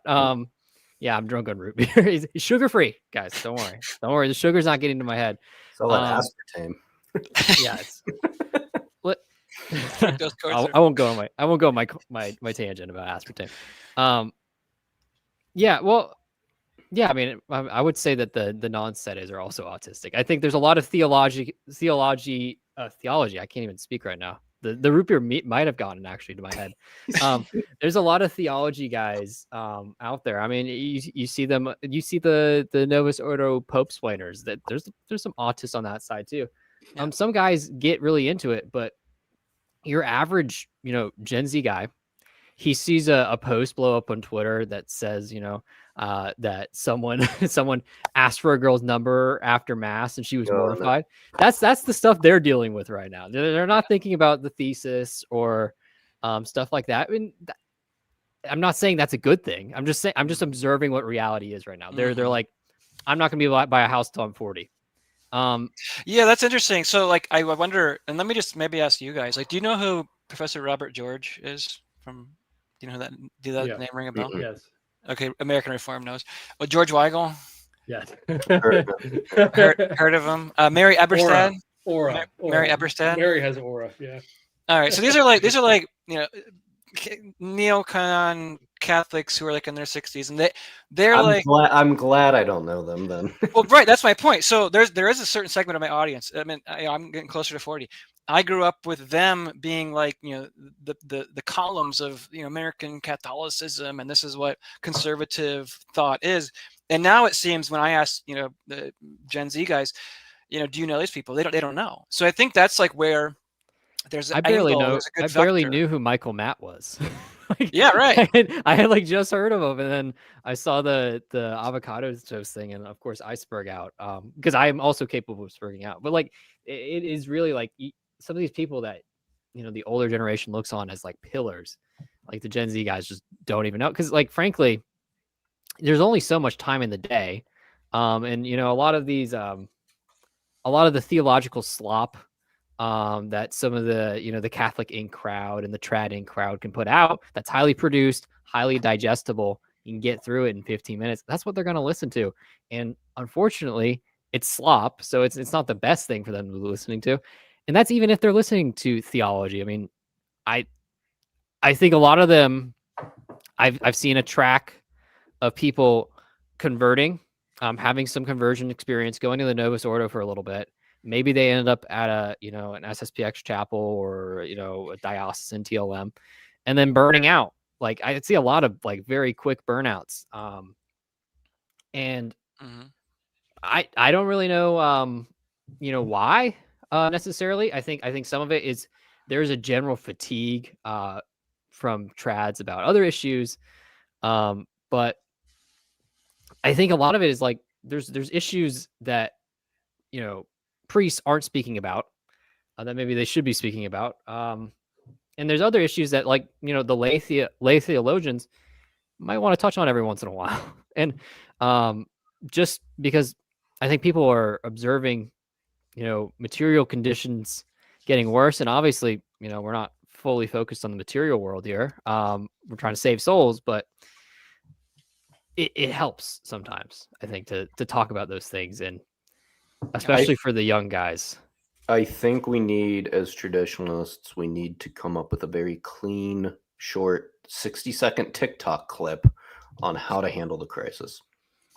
Something as good of a quote as St. Padre Pio said, something akin to pray, hope, and don't worry. Like, I mean, sure, Sedevacantists might say, figure out Sedevacantism, pray, hope, and don't worry. Something like that. We've got to give these guys a simple formula to chill out and just practice as Catholics, because I'm telling you, they're not going to go and read into all of this and do all of this. And if you can find a way to get them to just chill, I mean, to Stephen's point, he's not talking about this when he sees someone, but they're going to have questions. Well, Reform. I mean, you're I won't say your age, but I think you're pretty well educated for how old you late are. 20s, late 20s. Okay. I mean, you've done your research. I mean, you maybe you're seeing others in your church or generation that are or aren't interested in some of this stuff. I mean, what's your take on all this? Well, I think the most important thing is preserving the faith, receiving sacraments, and you look at the criteria to be a member of the church. You need to be baptized, you need to profess the true faith, but then you need to be in submission to the hierarchy. And so that third criterion, the submission to the hierarchy, and especially the Roman pontiff, I think that's where we have a lot of strength, because in the practical order, most people are not submitting to Leo as if he is the Pope. They're not submitting to him the same way as they would Pius XII. And when I say that, I mean not merely giving lip service, he is the Pope, he is the Pope, he is the Pope, but actually in their actions, which speak much louder than words, listening to his official teaching, letting that guide them in all matters that touch faith and morals.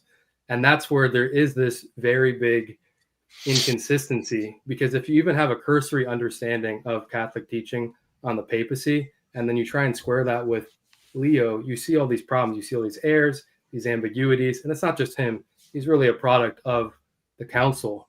And so that's where I used to go to the Institute of Christ the King, and there are good priests there. The problem is that they act as if Vatican II didn't happen. They don't preach on it. If that is a ecumenical council, solemnly convoked and promulgated by the Roman pontiff, implemented by saint popes, this is something we need to hear in our day. I mean, if these men have the authority of Christ, the assistance of the Holy Ghost, we need to hear their doctrine. We need to cling to them in this crisis. That's how we avoid error. Their safe teaching. And so that's where it doesn't make sense to me at all, because they don't agree with, like, they would reject, say, Amoris Laetitia. They would never allow a divorced and remarried, quote unquote, person to receive Holy Communion. To their credit, they would reject him. They would never allow a gay couple to come up and receive spontaneously a blessing. Okay, but that was approved in the universal disciplinary law of Francis, approved by him, by his authority. But if you look at Catholic teaching, those laws can never sanction impiety or be an incentive to sin, so or even cause scandal. So like there's just this fundamental disconnect if you start to, and the most important thing is obviously preserve the true faith, the sacraments, all of that, but you will very quickly realize there's a crisis. And then I think it is obvious what the right position is with respect to that crisis. That's my opinion. How then?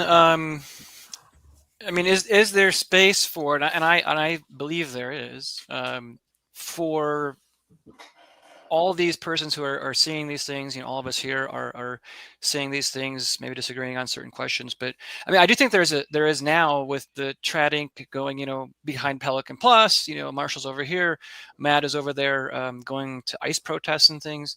I mean, you know, it's like there is a counter-revolutionary space. I love this term. I think that can fill this void, that does what I'll just say, like the trad movement writ large should be doing in this time, and that's being open to persons who are sedevacantists and having those conversations and trying to expose that and really shine a light on that topic. With what you said, American Reform makes complete sense to me.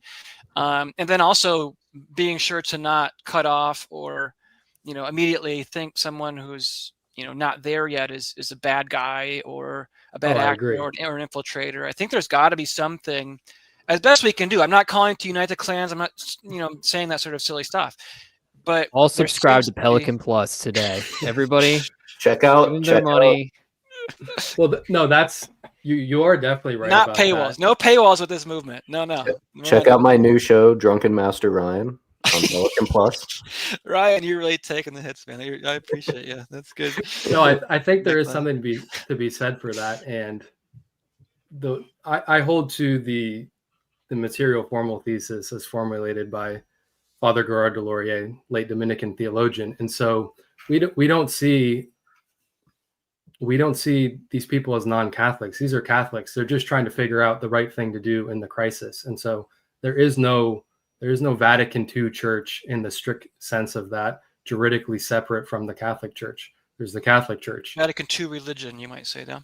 Yes. And Bishop Sanborn, he formulates it like that. So like Ryan would just be, he's a fellow Catholic, Majorian, Stephen, all you guys. And I think there is something just, these guys are Catholics. They're trying to do the right thing. And these conversations are important. And I think to give the benefit of the doubt too, because the people that I've talked to rather in my personal life, they just want to be good Catholics. And just like Ryan's name of his show, they want to do like pre-conciliar Catholicism. Like they just want to kind of forget about the council. And I understand that.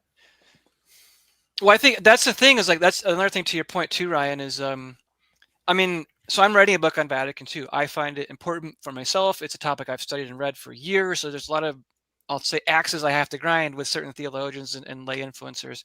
But most Catholics, yeah, you're right. Like 95% of Catholics throughout all of history have just been go to mass, go to confession, and whatever the church teaches, right? This is why Vatican II was so sinister, because most Catholics probably only think, well, all the clergy got together in Rome. They changed it, so we follow it because that's the Pope, that's the hierarchy. Never would have crossed their mind to say the Pope could be wrong, because that was so alien to what Catholicism is and was for them in their lived life and what they were hearing.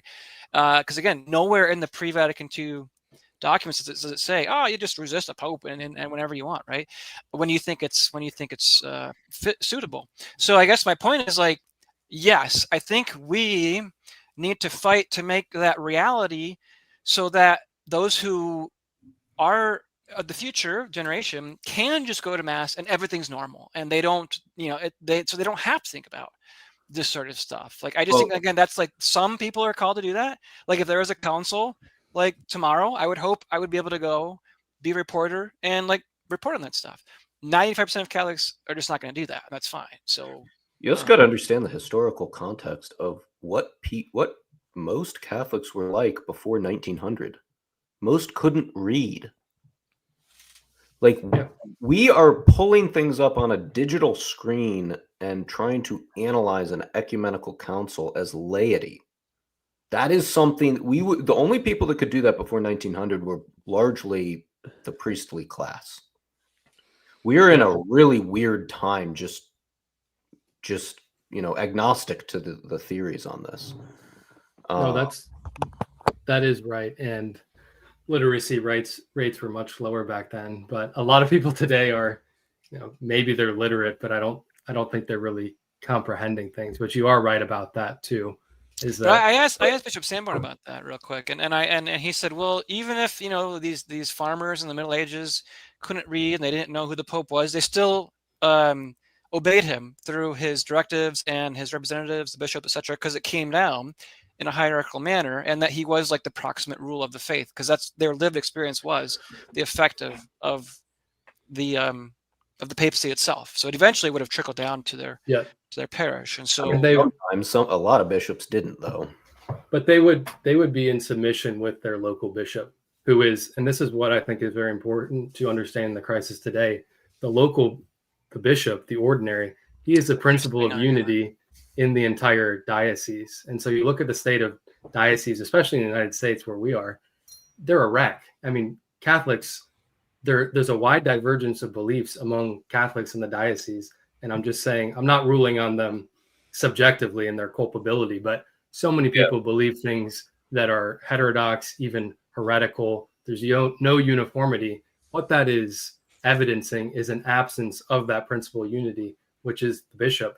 And so in the Middle Ages, you are right that they would be in submission to the bishop, and then the bishop's in submission to the Roman pontiff, who is a source of unity for the entire universal church.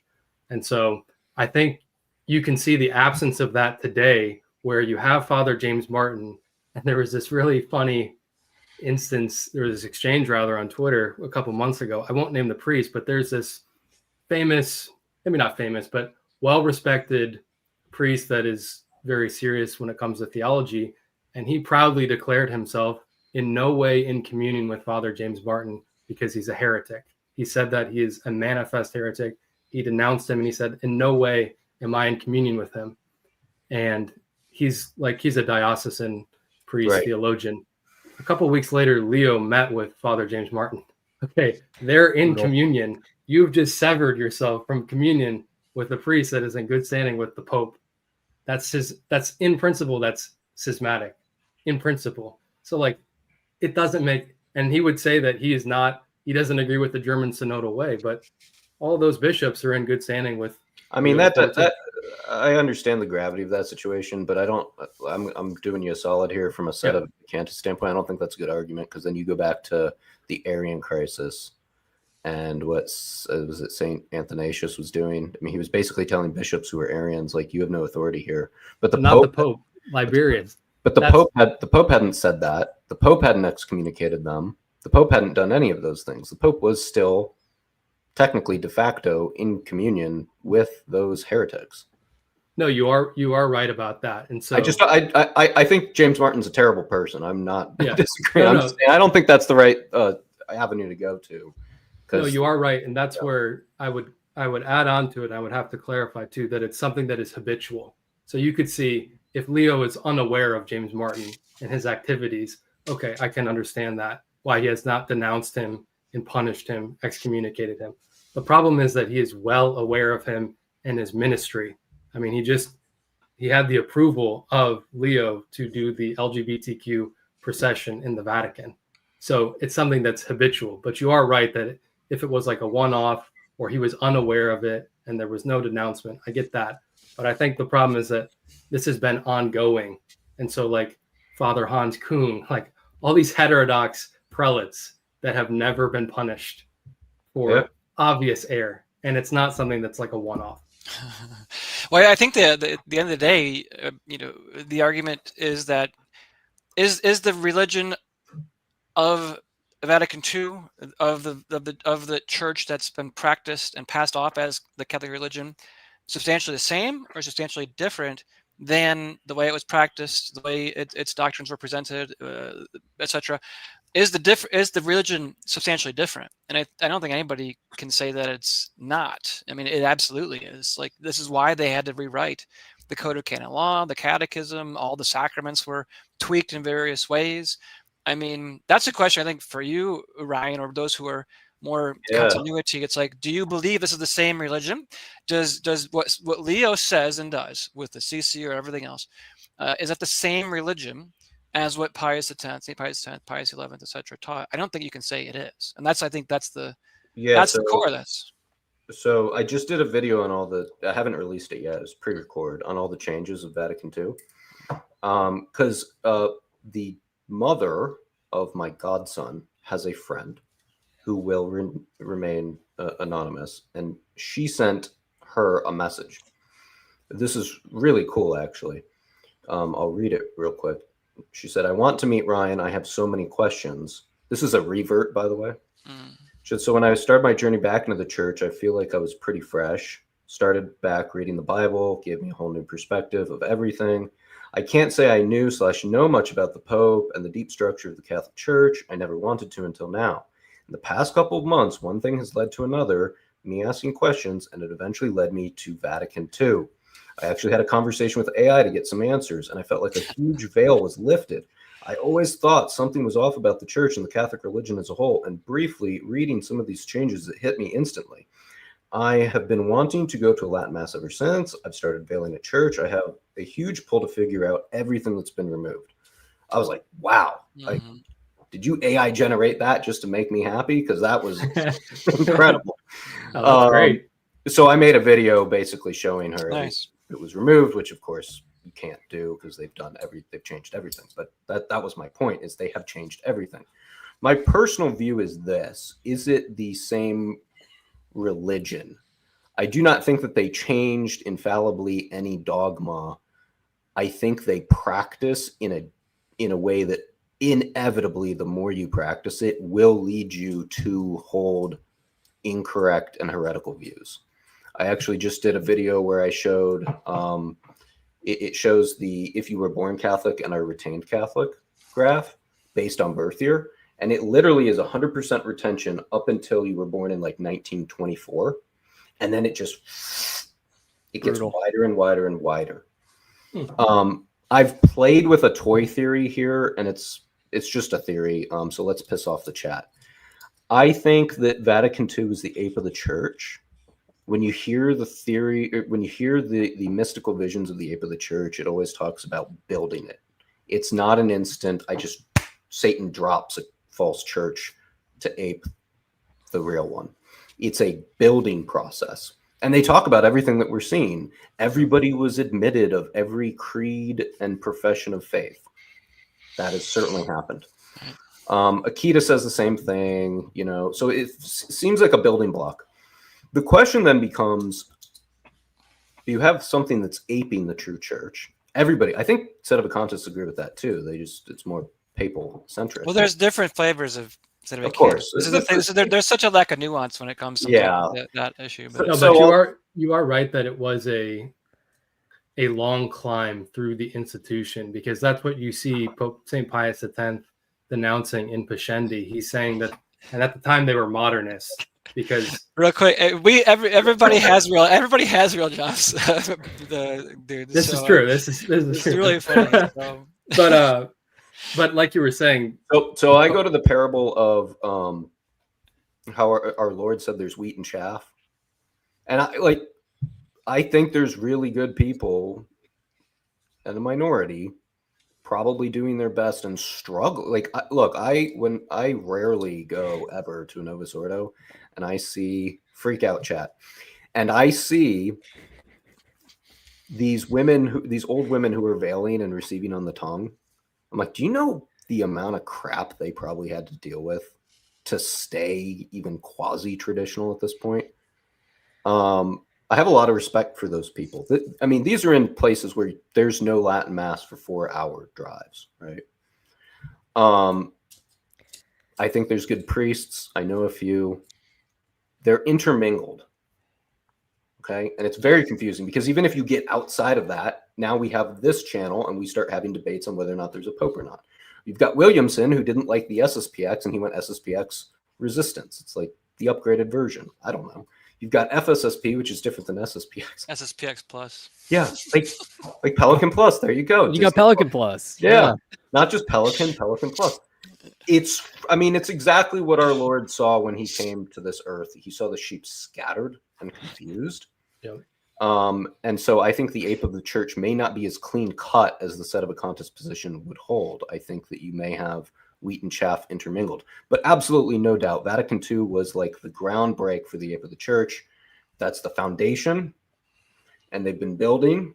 Yeah. And where that shakes out in the ultimate economy, because the end goal shouldn't actually be to solve the crisis in the church. It should actually be for everyone to go to heaven.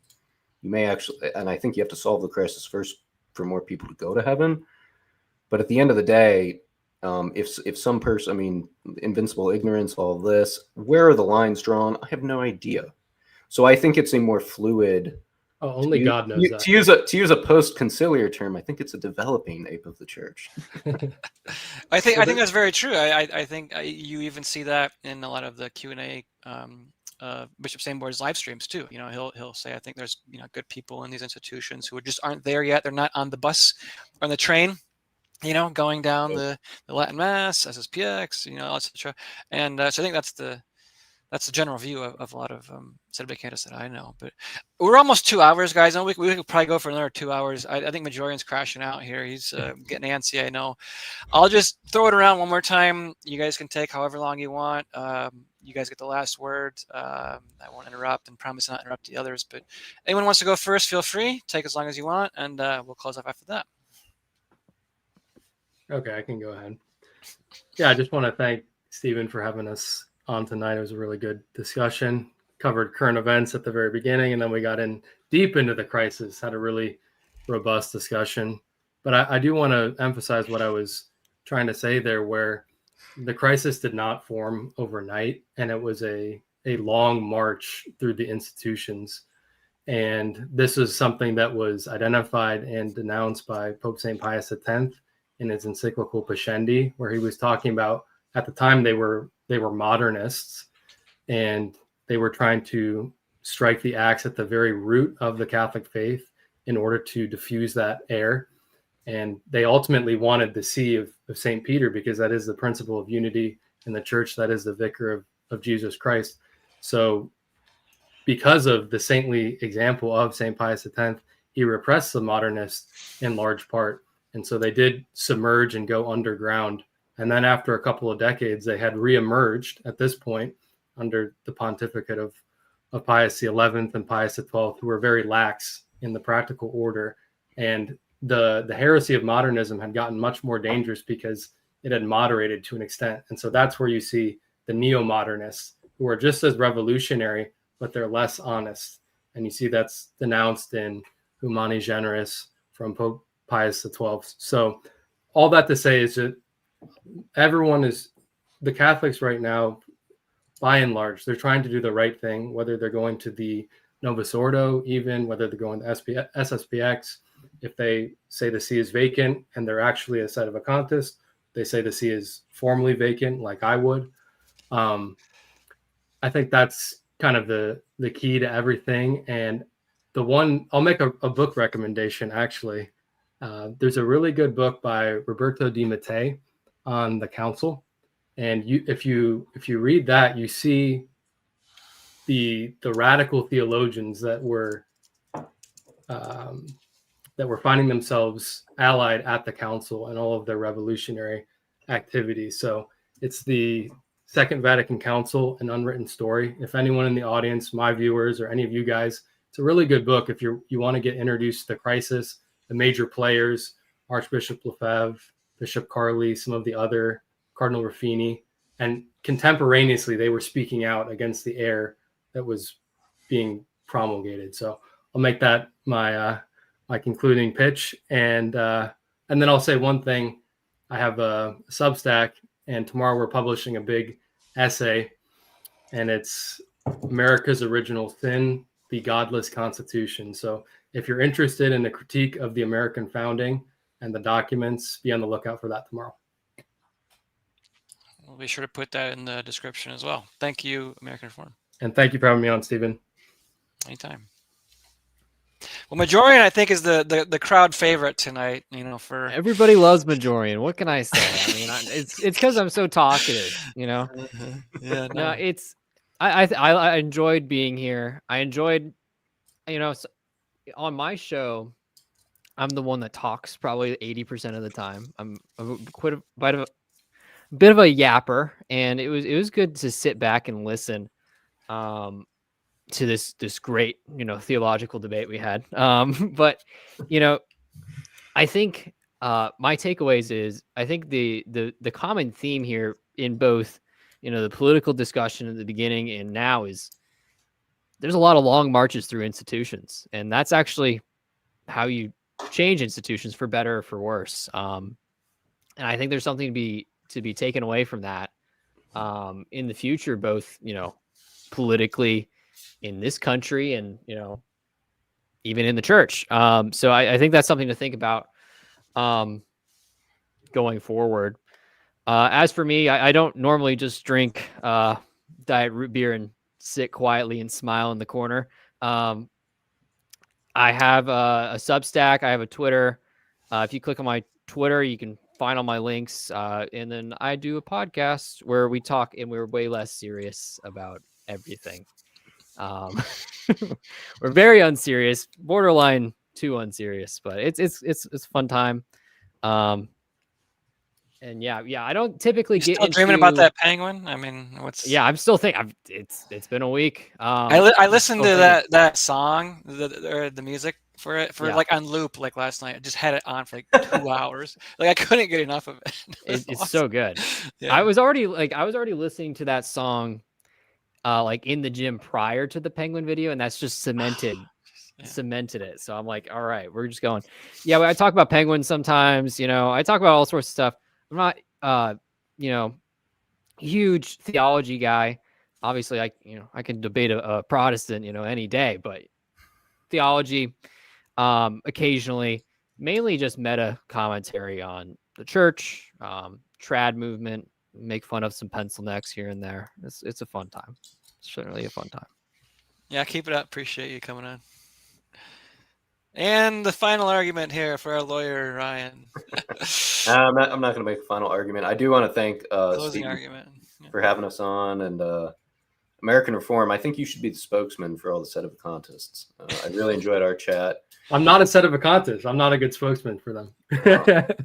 Can't figure all this out. Don't tell him that. But I know what you mean.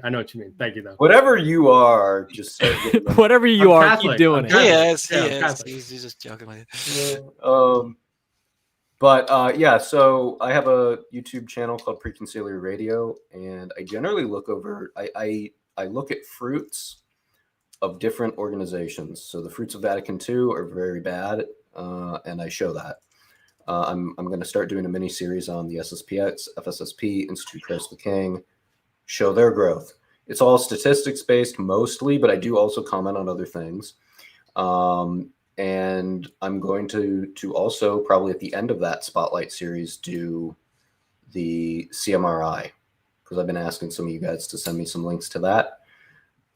So I want to see preconciliar Catholicism grow. I dabble in some other things. I had a debate with a Protestant. It didn't go well for him. Oh yeah, was he the one who's like, yeah, Ryan did really good? He's like, I'm gonna concede here on air. I'm like, all right, Brutal. give me the clip.